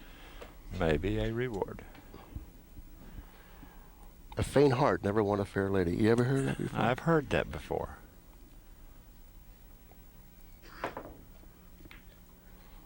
But you have no idea how well he hit that ball, almost getting the... He hit it great, but Tony had him in such a position there. If he doesn't make the ball, look at the way the balls are laying.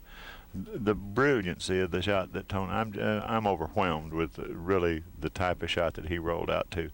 And the just the thought that went into that. Well, I'm going to tell you something. You really got to give him credit because he was really at a disadvantage when he got that ill-fated kiss. When he got that bad kiss, and it put him at a great disadvantage. So therefore, being at a disadvantage, you have to take a little bit the worst of it. So why don't you control your own destiny? Push out to a position where at least you have something to say about it. That's what he did, and he got rewarded because he hit it absolutely perfectly. Exactly. Couldn't have said it better, Bill. And couldn't have used near as many words and said it as well. Here, here. They just pop it back a little bit. Perf. Perf, as they say, perf.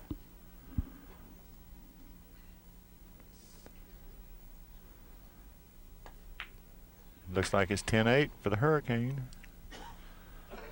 The Hurricane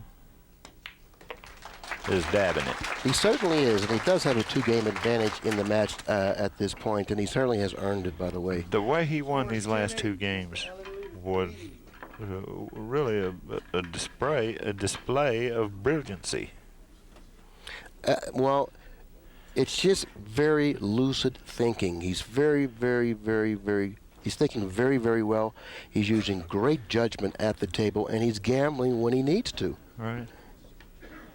And he actually took a terrible situation in 2 games in a row and put himself in the winning situation. He certainly did, and you really have to give him credit because he knows when he has to gamble, and if that 6 will stop, he'll have a shot. He has a shot. And he has the ability to circumvent types of situations where normally you really can't. Like that push out, that was really a great push out because he knew that he was an underdog with the push out. He probably knew he was going to get the reward at the push out, but he executed the shot perfectly and he got rewarded for it.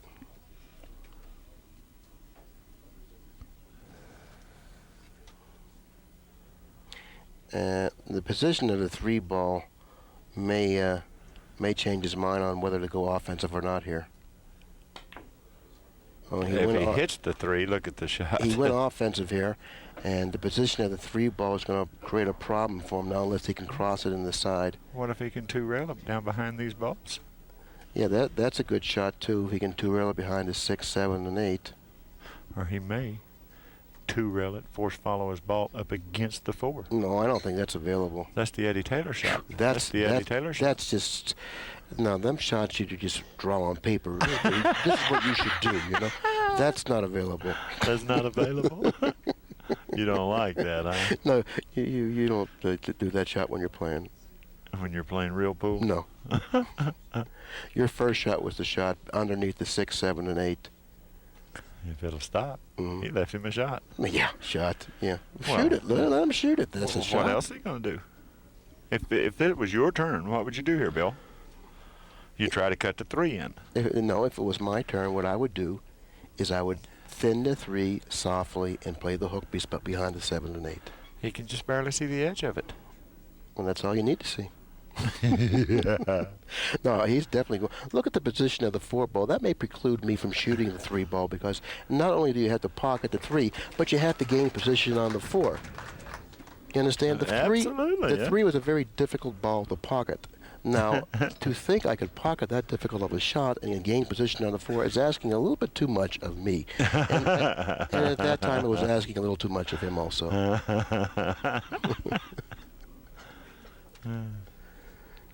Now what? Now what? Do you play behind the 9 ball? Play the cue ball behind the 9? It's a 1 pocket shot, Bill. Huh? What's he doing He's playing here? the 2 rails behind the 9. He's playing like that behind the 9. Oh, that was an excellent shot. And so closely to the kiss, but once again, perfectly executed and definitely got a reward. That was a great shot. I mean, we're seeing some really great 9-ball, from these 2 guys out there. And it's a great matchup between 2 close friends. The kind of spots they put themselves in, that's the spot you put an enemy in, though. Well, they're enemies right now. Friends this morning and later tonight, but right now they're foes. That's for sure. And it's so wonderful when you can turn it off and on like that, you know? Yeah. A lot of people don't have that ability to do that. They don't have that, you know. The Filipinos, when they play each other, like Bustamante lost to Efren Reyes over in Chicago, and they told me he didn't speak to him for 2 weeks. It went hill. And said he didn't talk to him for 2 weeks. They're very competitive.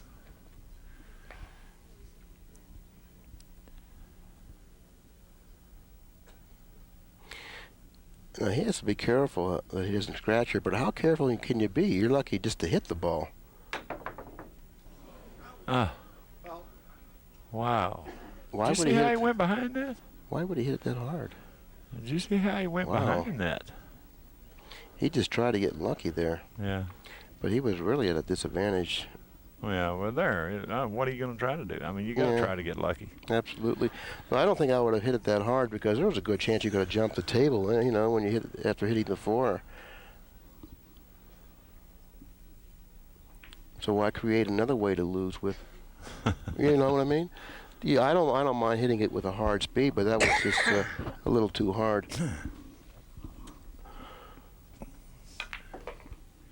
That. Well, everything seems to be laying out there rather nicely. Bill, I'd quit that smoking if I were you. That happens to be contact smoke, buddy. Oh, is that what that is? Secondhand smoke. Inside or outside, Bill? I will go to the outside, go 2 cushions toward it like he's done. And there's no way I'm missing the ball that way.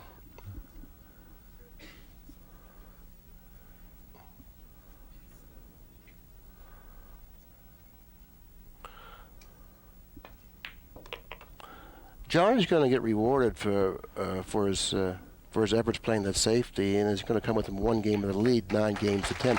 So why don't we go back to the shot that actually, gave Johnny or awarded Johnny this win in this particular game. Now check this shot out. The watch cue this ball hits shot. the end rail. Boom, boom. Now watch how closely it was to a kiss too, by the way, and nicely dropping boy. behind the 9. Isn't that a wonderful shot? I mean, first you have to have the imagination to come up with that shot. Secondly, then you have to have the execution. And then third, you have to have a little bit of luck. But, more of imagination and execution than the latter.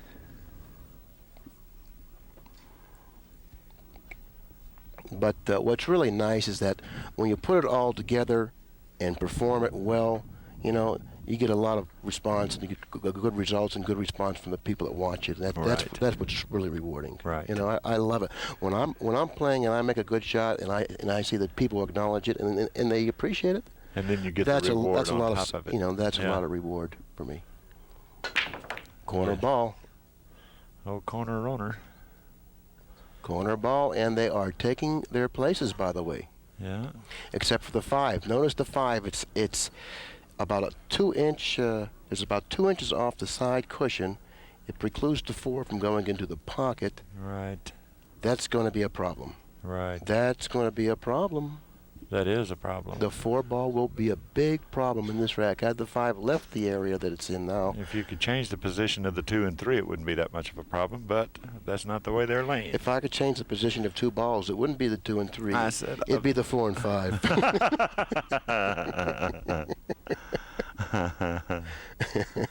I mean, if you're going to start changing the position of the balls, You're going to start changing you have to things. go ahead. If you're going to grab a lot. Yeah, if you're going to grab something, grab something.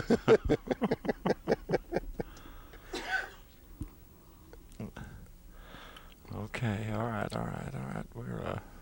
We're having a good time up here. Ever so often we get a little too loud, so we're going to have to turn our volume down just a little bit. But we're still going to have a good time. Look, he's played position to get right to the 4 ball. He can drop between the 5 and the 4. Well, he has an option here. He can either drop in between the 4 and 5 or go to the bottom cushion and then drop between the 4 and 5 in that fashion. So Yeah, I like going into the 4 and 5 though. You Go straight into it. You're not even using the bottom cushion. Right. I like it that way. And he could not have executed it any better than that. Believe me, he got as close to the 4-ball as you could get with that shot, and that's more than one could ask for. Believe me, he's got himself in perfect line, so therefore he's executed that particular shot. Can you hit the point on this? I can hit the point on it. Yeah, that point is so big. It sticks out there, especially for me. It's bigger for me than most. It's big for me, too. Is it? Yeah, it's giant. Unless I'm trying to hit it. Yeah, isn't that something? If you try to hit it, you couldn't hit it in Never hit it. 100 years. And I like the way he played that also. Now let's go one cushion out for play position for the same pocket. See, I'm just the opposite. I prefer going to the side rail. I don't have to come back across the 9. Well, I can understand that, but the reason I like what he did is because you really don't have to have as good a speed control playing it this way as you do the other way. But I can understand the merit in what you're saying is that why deal with the 9? Why make the 9 a possible interfering ball when you don't have to? But it's, it's just a matter of preference. I myself would rather play position off the side cushion because of my speed control. I don't have as good a speed control as the next person, so therefore I'm going to play a shot that doesn't demand the speed control that the option does. Meantime, Johnny Archer has tied up this match 10 games apiece. And once again, I don't mean to seem redundant, but this is about the type of a match we expected. Yeah. 20 games. It took 20 games for him to break and run out. Is that right? The 20th game, he broke and ran out.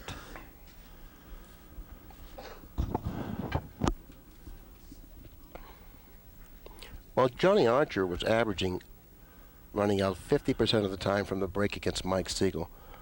He's averaging running out 10% of the time against Tony Ellin. It's not even 10%. 1 out of 10. Is it? Oh, okay. Yeah, 1 out of 10 times. He came up dry. Watch the 4-ball. Stopping Came in time. up dry. It's Uncle Tony's turn. That's right. Step back. It's my turn at the table. All throughout this match, I've been watching Tony's demeanor, not only at the table, but also in the chair.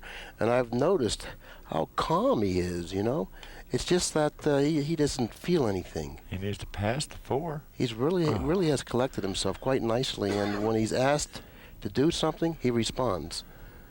He's over the 4 here. He's going to have to ask itself again. He is over the 4, And what I look for him to do is cinch the 2 going into the 9 with the cue ball.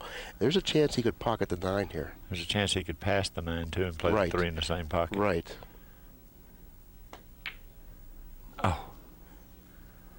Kind of punched at it a little. Yeah, he did punch at it a little. That's one of the few balls that he's missed in this set, by the way. Second ball he's missed, I believe. Just second. Third ball he's missed. So sometimes when you get close to a ball, that ball diminishes the accuracy of the shot because it's covering a part of the cue ball that you might need to aim the object ball with, and it puts it up to more of a guess than I know where to hit it. Now you're kind of like guessing where to hit it.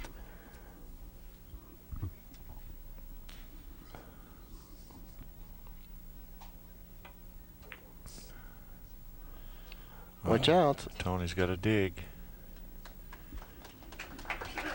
Is it the rock hopper?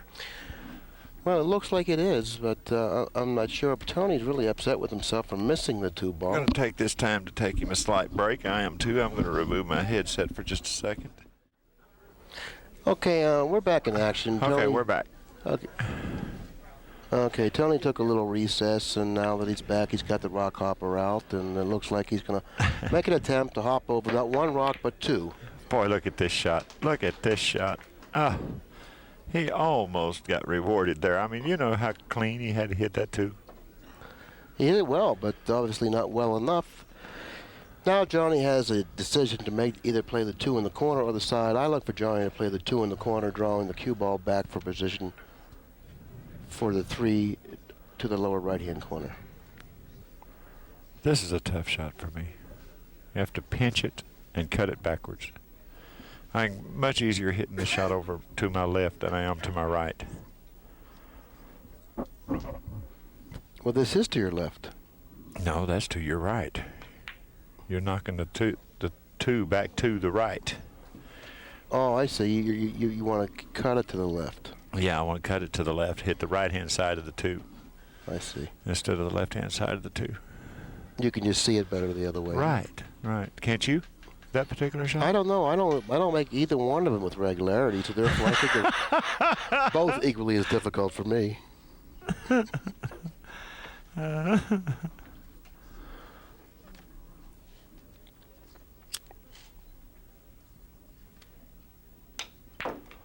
How'd he do? He did very, very, very, very, very well. Or very good. I like well.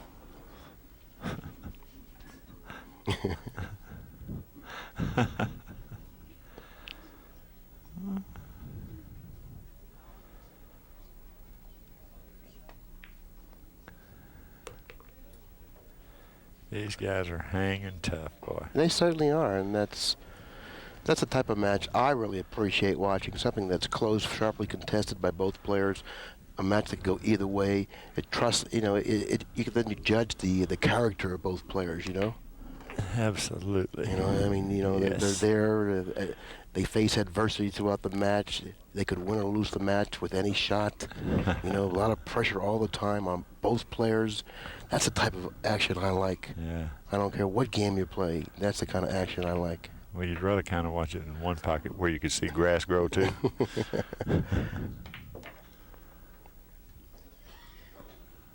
Man, he's hit every shot this rack exactly right. That little break done him some good. Of course, Johnny had to miss for him to get a shot. Well, he's overhit it. I'd chalk up. I wouldn't take any chances with this. This is the... He heard you. He chalked up twice.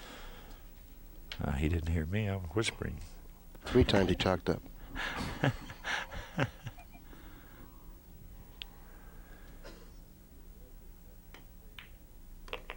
And well done. The worst shot he made of the whole match was the 7 to the 9. Yeah. Of the whole game. Yeah, I noticed that in this match, he's positioned the cue ball on the cushion, shooting the 9 a few times, you know, and he hasn't had much problems with pocketing the 9. Not much. But he has misplayed position on the 9 a few times, if you could call it that.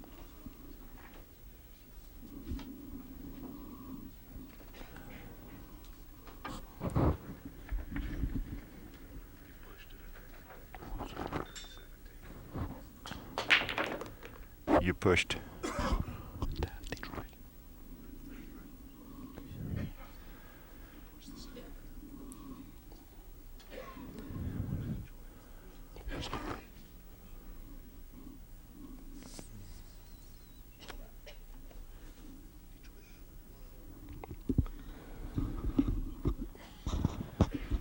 Well, he's came up dry here.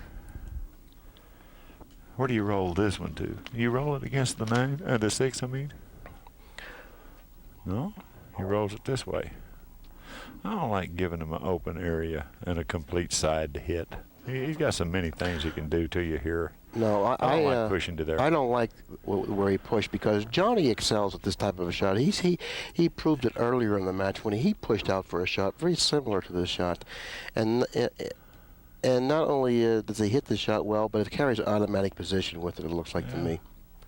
So he's going to accept this shot, and he's going to go ahead and try to thinly cut the 2 into the corner pocket, and if he's able to put it down. He can't make a bridge. Wouldn't you shoot at this, though? Oh, I would shoot at it. Sure. I would shoot at it, yes. Try to rattle this one right on in. You know, what's stopping him from making a bridge is He said go. the pocket. The pocket, the lining of the pocket is actually putting his cue stick out of line, and he can't make a bridge. And He said shoot, though. I can't believe it's hindering his bridge. He's having a similar problem, it No, looks he's like. just looking. He was just looking when he first got down there that time. He was just looking. I like the player that shoots this shot I to do win this too. game. I like it, too.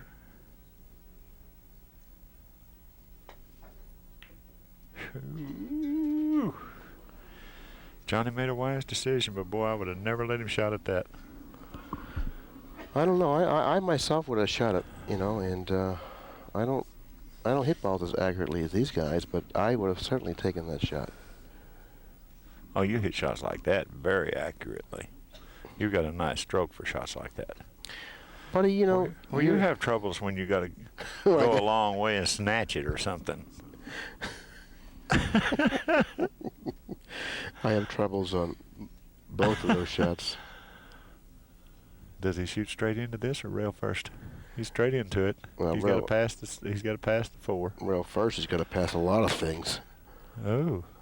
Shooting it straight in, Oh, he only has boy. to deal with one ball. You know, he played really lucky there going on that side of the 4. Going on that particular side of the 4 there, he was very fortunate. Well, he could have brushed the 4 and scratch, or he could have scratched straight in, I would imagine. But nevertheless, he was able to do his job and do it well. Coming 2 cushions, falling a little bit short of the mark. Now he has to do something a little bit special here.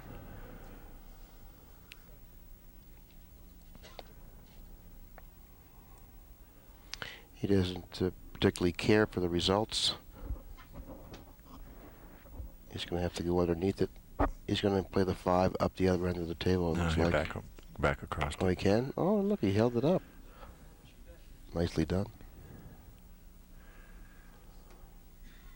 I'd consider going on the other side of the 6. I think the 6 is pretty high, you know. That side pocket may give you problems. I think I would go on the other side of the 6, or at least get straight in on the 6, one of the 2. The 9 makes the position from the 6 to the 7 difficult. Yeah, he's going on the other underhit side. it. He has underhit it. But still, that's the side of the 6 I would be on. I would play the 6 either in the side or up this lower left-hand corner. Now he's got to go with the inside English. Come across the table to this side of the 7. Yeah, well, he has more options playing this side of the 6 than he did playing the 6 for the upper left-hand corner. It was just too high up to play position for the left-hand corner and too far off the cushion. It was a big side pocket there he didn't need to be dealing with. Oh. That's absolutely perfect the way He used the whole executed that. pocket too. The 6 stood up and looked at him for a minute.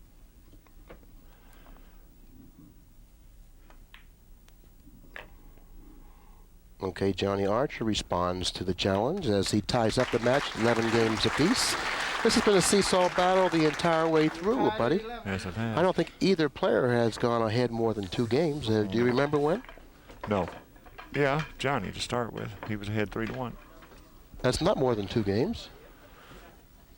Okay. And that's well, That's almost 2 more than 2 games. Well, it was more than 2 games because he was breaking. So doesn't that make it 2 games, more than 2 games? Yeah, 2 games plus the equity of the break, right? Right. You're right. That's right. Why are you always right? Oh, man. Okay.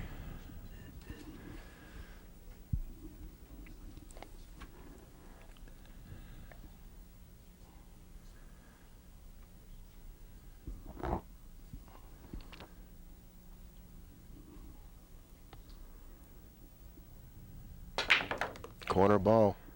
Yes. 1 ball is going to take its position. Unless the 3 ball spoils it, it's close. He may have a 1-3 They have the billiard. billard. 1-3 billiard. As they say in France, the billard. But on this billiard, he does run the risk, possibly, of locating the cue ball or positioning the cue ball behind the 2. Yes. I mean, I do believe that's a possibility. Maybe something that he should be concerned with. Yes. Because if he's not concerned with it, he might end up there. It looks like he has a chance to pocket the 1. Okay, he didn't falter in position. He still has a nice shot on the 1. The 2 goes up this lower corner. Yeah, I like just bumping this coming off the rail just 3 or 4 inches. Yeah.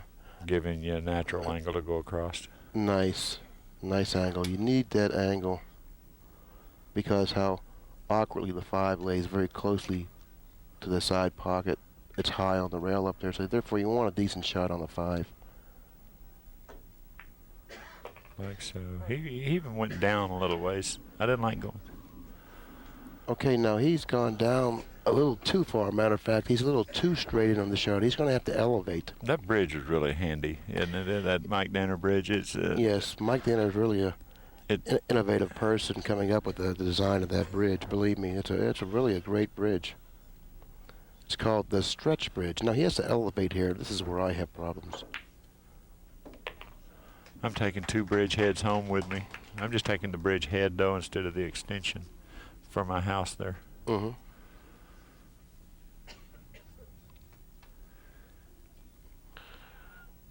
Okay, now this is not. There's nothing automatic about this shot. I don't believe it has the speed, so we can just cinch it and just naturally come back for position. Well, apparently I may have been wrong. Looks like he's in good line for the 6 with not much effort.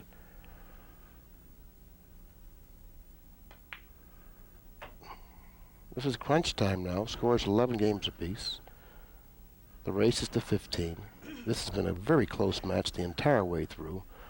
Both players have really responded to the challenge when they needed to, and there's no sign that either player is going to let up. Believe me, this has been a wonderfully played match by both players, and it's carried a lot of excitement along with it. Yes, it has.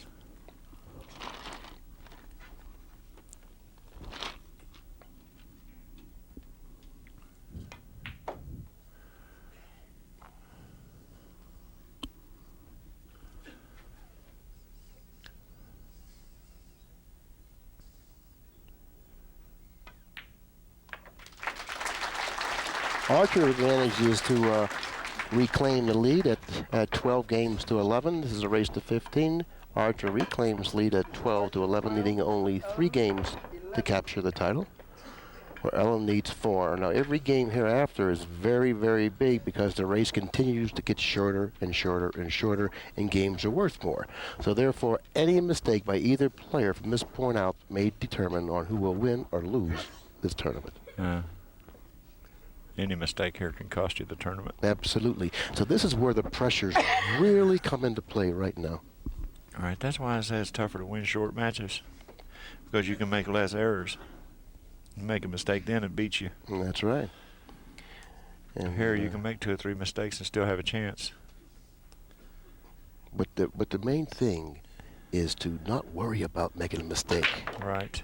Once you start worrying about making a mistake, then what you're doing is you're beating yourself.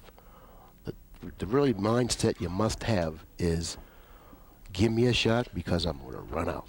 That's the mindset you must have, especially when it comes to crunch time, because that's the way a champion thinks. Now, Tony Ellin has really responded well to the challenge, particularly in this match. And I feel that he definitely has that mindset. He believes in himself strongly. He always has. And since he's been so effective the last 2 or 3 tournaments, certainly supports his I don't know exactly his confidence.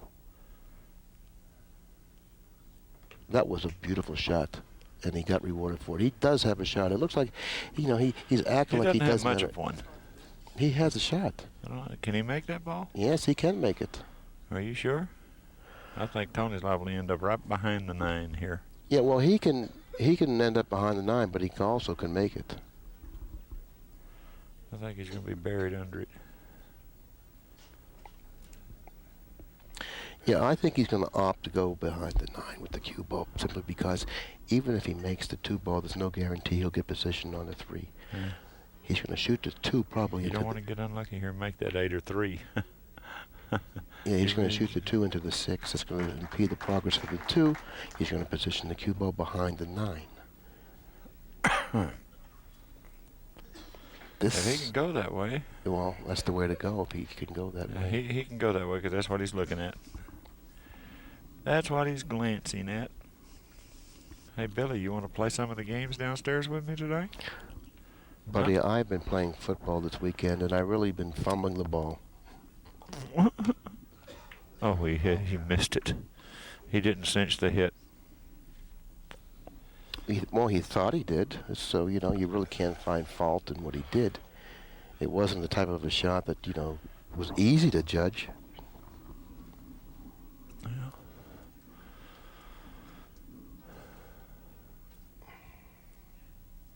See, the problem right now, particularly as far as Tony's concerned, is that he might not return to the table.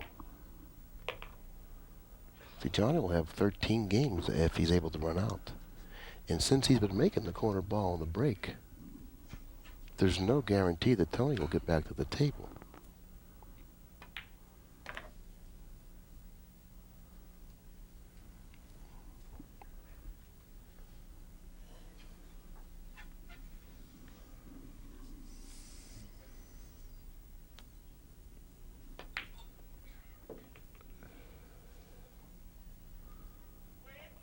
(13-11) here. Not yet. It's 12-11, but it looks like it's going to be 13-11.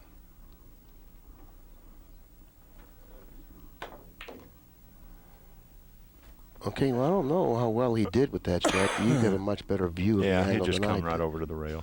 Just high center, come right over to the rail. Oh, looked like it scooted just a little, didn't it? It looked like it acted a little bit weird, yeah.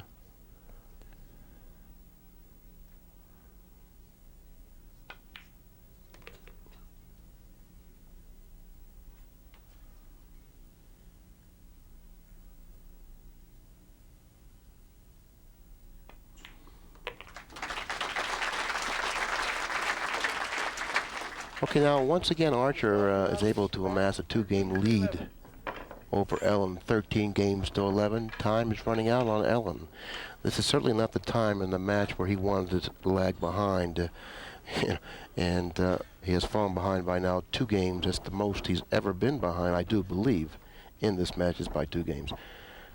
Johnny has been breaking the balls, I think, very well in the later games. He's been pocketing the corner ball with regularity. Now, the corner ball is the 2 ball. It's on the right-hand side of the rack, the way we view the rack and the way you, in the picture that you have on your monitor.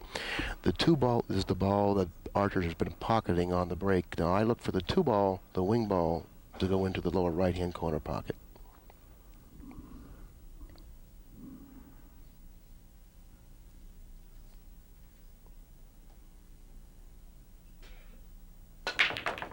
And it went in once again, along with the one on the side. Now I don't believe no he's going. I don't believe he's going to come up with a shot. I mean. The rock hopper? Yeah. Rock Well, hopper? I don't know. See, Tony's very relieved in this chair now. He's got the towel out. He's drying his hands from perspiration, and anticipates coming back to the table. And you can't. He figures to come back to the table at least with an option. I like the rock hopper here. The frog, the cue that I've got, that frog is the nuts right Yeah. here. Well, I don't think there's much of a. I don't think there is a place where he can push where he's going to like it. Remember the frog though? My frog? Yeah. This particular shot here? Yeah. It's ideal for it. Yeah, you drop entirely over the 4 and contacting the 3 on the fly. Right? Well, close to it on the fly, yeah.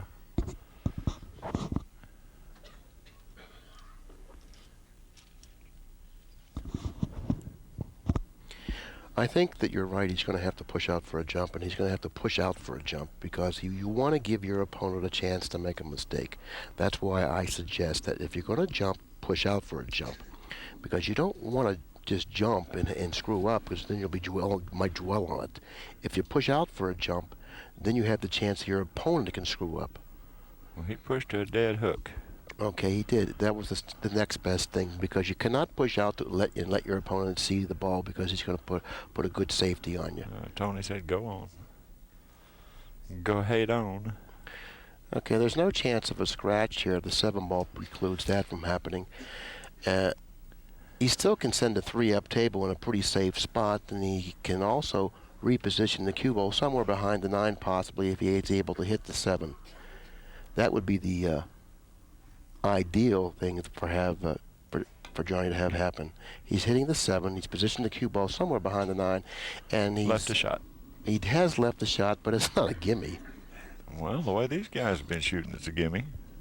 Yeah, but don't forget, the score is now 13-11. One mistake hereafter, you know, Tony's really hanging by a thread right now.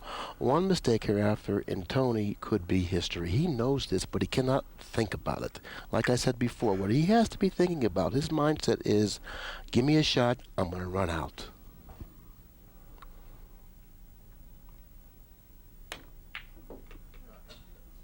Oh, good Look at shot. that. I mean, how Boy, could you nice possibly shot. consider playing position 4 cushions? And believe me, he played it perfectly. Yeah. Coming up a little bit short of the mark, though. It looks like he's going to have to back cut the 4 on the side. Controlling the cue ball may be a problem here. Yeah, he may go right into the 5 here. May go right into 5. He has to hit it too hard in order to achieve the position that he wants. So he may elect to go up in the corner and draw the ball. He may go up to the upper right-hand corner, bring the cue ball 3 rails around for the 5. That's what he's shooting at. He's going to the upstairs with it. He's definitely faced with a dilemma here. He'll have to play the 4 up in the upper right-hand corner. I don't know if this is any tougher than the 3 he just pocketed, you know, but if he's willing to go up with it, I think he's going to pocket it. Go around 3 rails for position. Well, he's got to get off that cushion. There's no time to get lazy.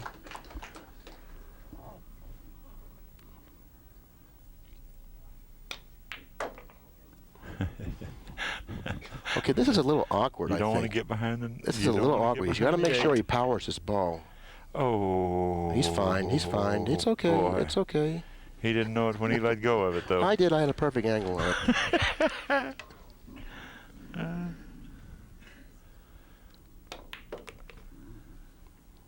Hurricane is hanging tough, boy.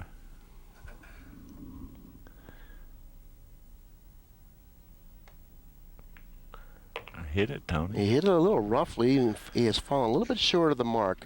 He's already made a couple pretty difficult shots in this rack. This one here really isn't a gimme either. He has to make sure he cuts it enough. When this shot is missed, it's usually undercut. He hit No both. problem. Now, this is what I call a pool match, buddy, okay? Yeah. I love this kind of action. This is what I want, you know? And if we would redesign the rules, we would see more action just like this. Wouldn't that be wonderful? I'm going to really press for redesigning the format. I tell you what, both of these guys are good friends. They're looking at one another, and they appreciate the character each of these players have, you know, because they know that they're living up to the billing of this match. It figured to have been a close match. Both players went into this match playing well. There's numbers. Archer shooting a 908, Ellin shooting an 884. Very, very close on the stats. Good break, didn't get the corner ball, but got the 1 on the side. He got the kiss off the 2 ball. He does have a shot. He has options now. He can play the 2 ball in the side or the corner. I look for him to play the 2 in the side. I do too. He's got to stay above. He wants to make sure he gets back above the 3, though. But he can follow the ball, and I believe after following the 2, he can avoid hitting the 9, setting the cue ball, then 2 cushions, and staying on above the 3. He doesn't like it. He doesn't like it. Well, if he doesn't like it, then He may go to the down here in the corner, draw his ball 1 rail. oh, that's very, very dangerous. So that's very, very, very Offensive. shootable. He shoot it down here in the corner, snatch his rock 1 rail out. If he comes in this corner, it wouldn't surprise me if that's the way he hits it, though. If he shoots at this corner. Well, if he shoots it in the corner, he's either going to have to force it or draw it. He can't follow it. If he shoots it in the side, he's either going to have to follow it or, okay, he's going to shoot your shot.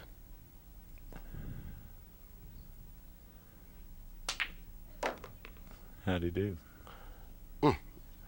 Now, that was your shot. Now, I don't know if the 5 will pass the 9 in the lower left-hand corner. He may have gotten an angle that will preclude him from playing position for the lower right-hand corner. What do? You have to cinch the 3, play position for the 5-9 combination. You pop the 3 in, force the cue ball down 3 or 4 inches, and wing the 9. So, therefore, really, he's limited on what he can do. So, Right. therefore, he's committed himself, involuntarily, I might add, to play the position for the 5-9 He doesn't combination. like the shot. He doesn't like the shot. Okay, one thing good about what he's been doing all week long is that anytime he feels a bit uncomfortable, he doesn't ever fail He backs up off the table, goes to his towel, dries his hand, collects himself, and when he goes back to the table, he usually does well. Yeah. He shows a lot of heart.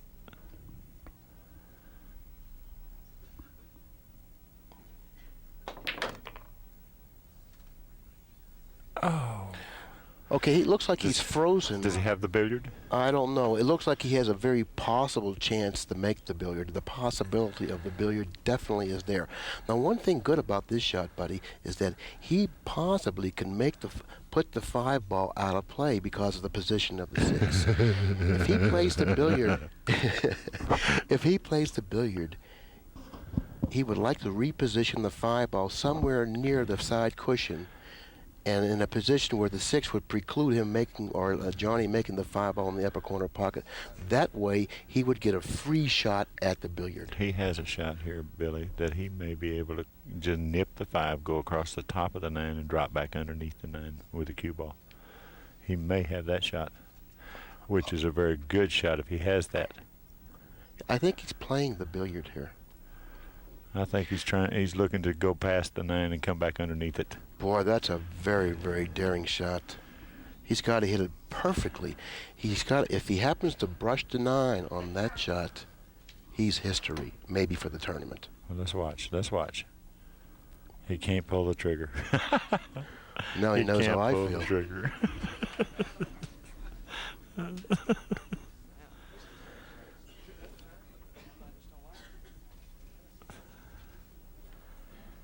Part 2.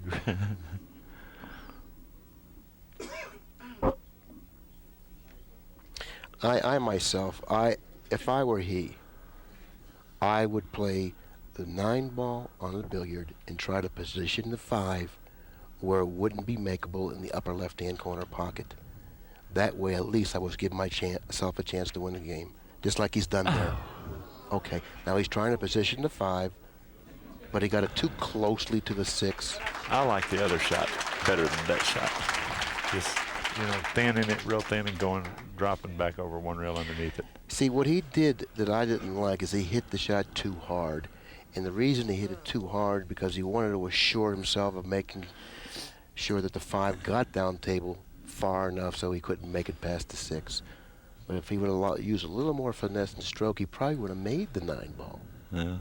And if he wouldn't have made the 9 ball, at least the 5 would have been enough of a distance from the 6 to create a much more of a problem for Johnny.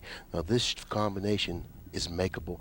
I don't know if he's a favorite to make it, but I really wouldn't feel good if I were Tony, and I really wouldn't feel great if I were Johnny.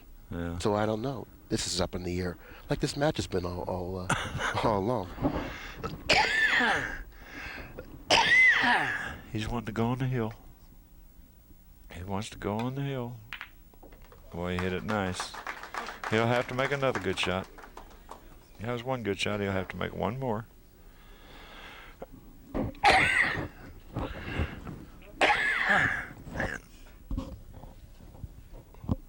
So there's no safety here at all. You just must go for the bank or the cut. It looks like he wants to cut it in because he has sideboards with the 9. Yeah.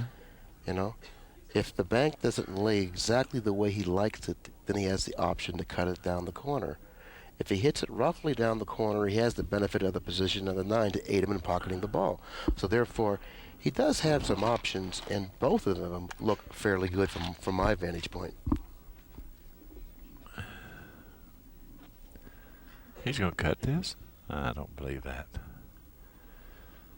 I don't believe that. Well, you see, we have a tendency as we get up in age not to believe that you should go after thin cut shots. There's too many things can happen to this ball. It can twist. It can do so many things, and it can go in perfectly too. Nice shot. Nice shot. He was using the 9 in his sideboards. He's thinking really well himself. But Johnny's playing very well, but he's supposed to play well because he's got the ranking that when he takes the floor, he's supposed to play well. And I think it puts a lot of extra pressure on you, too. Now, Tony, on the other hand, he's not supposed to play as well as Johnny. So in that regard, he isn't under as much pressure as Johnny. But there's another way you can look at it too. Tony isn't in the finals very often at all, so that's a lot of pressure in itself. Yeah, he wants to win an MPBA tournament. That's right. So, in fairness, I think both of these players have been playing extremely well, considering the situations.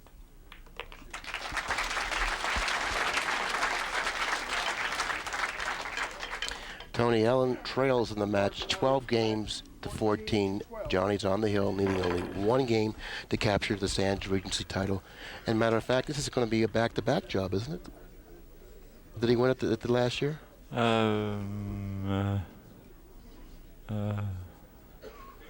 Okay, well, maybe at the control desk we can give us a little help there, please. I don't know who won it last time. Strickland won the last Sands Regency. Okay, let's take a look at the shot that got him to the hill. He's using the 9 for sideboards and doesn't need them. Nice shot. Very nicely executed, and I guess that's one of the reasons why Johnny Archer's ranked #1 in the world today, because, you know, he's not really apprehensive about taking on a difficult shot, and when he makes up his mind to do something, he usually does it well. And he's back at the table in preparation to break the balls for the last time in the match, at least for him. Yeah.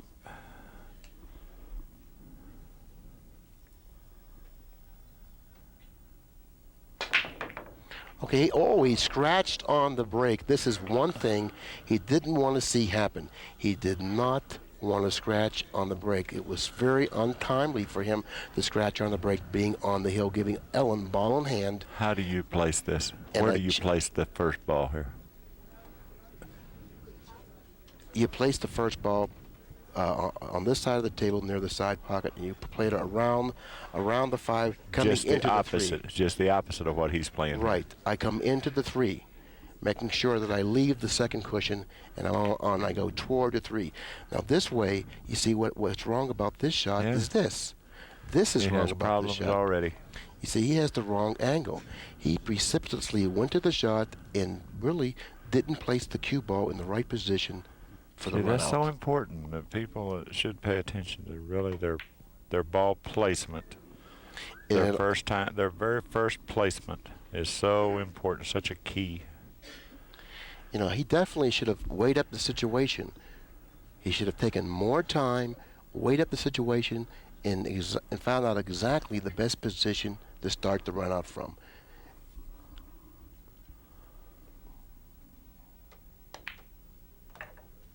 How much room does he have? He's got a bad angle. He's got plenty of room down He's got there. a bad angle on this shot. All he got to do is come straight down that side. He can't come straight down the side. He's got a bad angle on the 6. He's not straight in. He can pop it and come straight down the side. Okay. I believe he can. All right. He got to pop it. That's why he's moving those balls. But you know, I don't think there's anything natural about this. He would have liked to rest it on the bottom cushion.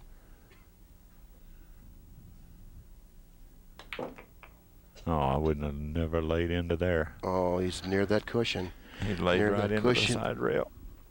Well, I'll tell you one thing. This is very suspenseful because he's very close to being able to either make it or not make it. And if he rolls it, might find himself behind the 9 here, buddy. Oh, he missed it. Oh, he missed it. Bless his heart. Yeah.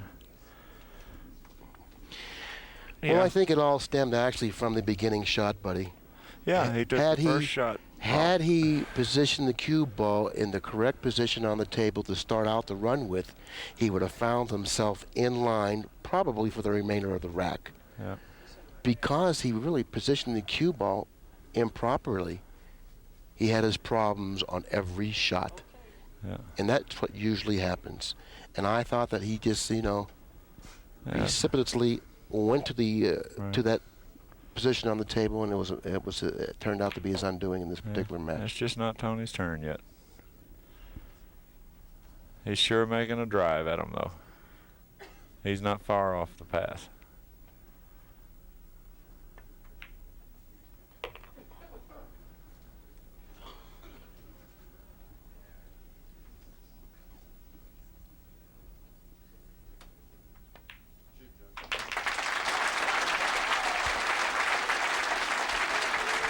Okay, there you have it. I'll tell you what, the crowd's response is really testimony of how well both of these players played in this match, and they liked it, you know. They liked this type of a contest. It was a 15-12 final, and the score really isn't really much of an indication how close this match actually was. It was just a difference of a turn of a ball here and a turn of a ball there. It could have went either way. That's exactly right. Sure could.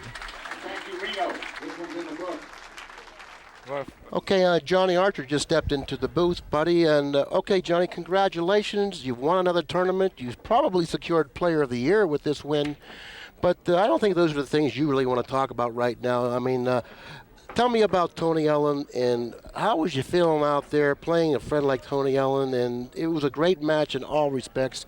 It was a very closely contested match the entire way through. Did you think that at any time during the match that you should have won it, or he should have lost it, or he should have won it? What were you thinking during the match? Well, we had a real tough match back and forth. There was never really over a 1, 2 game, 3 game lead at the whole time.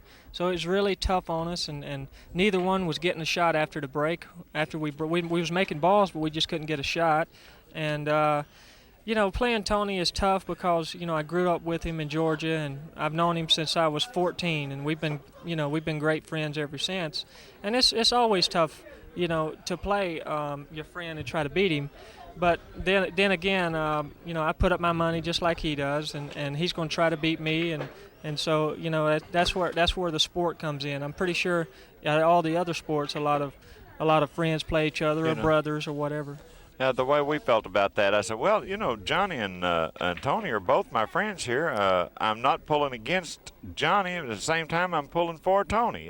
Right. I'd like to see them both do well. I'd like to see Tony go ahead and finally win him an MPBA event, get on the chart. But by the same token, I'm not pulling against Johnny. Oh, he's definitely going to win one, and you know, because he's been finishing high every tournament, and you know, it's just a matter of time. I mean, I know he wants that time to be now, because I know I did whenever I was trying to win my first one. But you know, he's going to win because he's got too much heart, you know, and he's really a great person, and he fights so hard. I mean, he really does. He certainly is going to win a tournament, and you're right about he has a lot of heart, because throughout the entire match it was nip and tuck. And when it came to where you had to respond to the challenge, you did. When it came to where he had to respond to the challenge, he did. Right. So it got down to the very end. It was just a turn of a ball, one here and one there, that determined the difference there. Yeah, I mean, I'm sorry. Go ahead.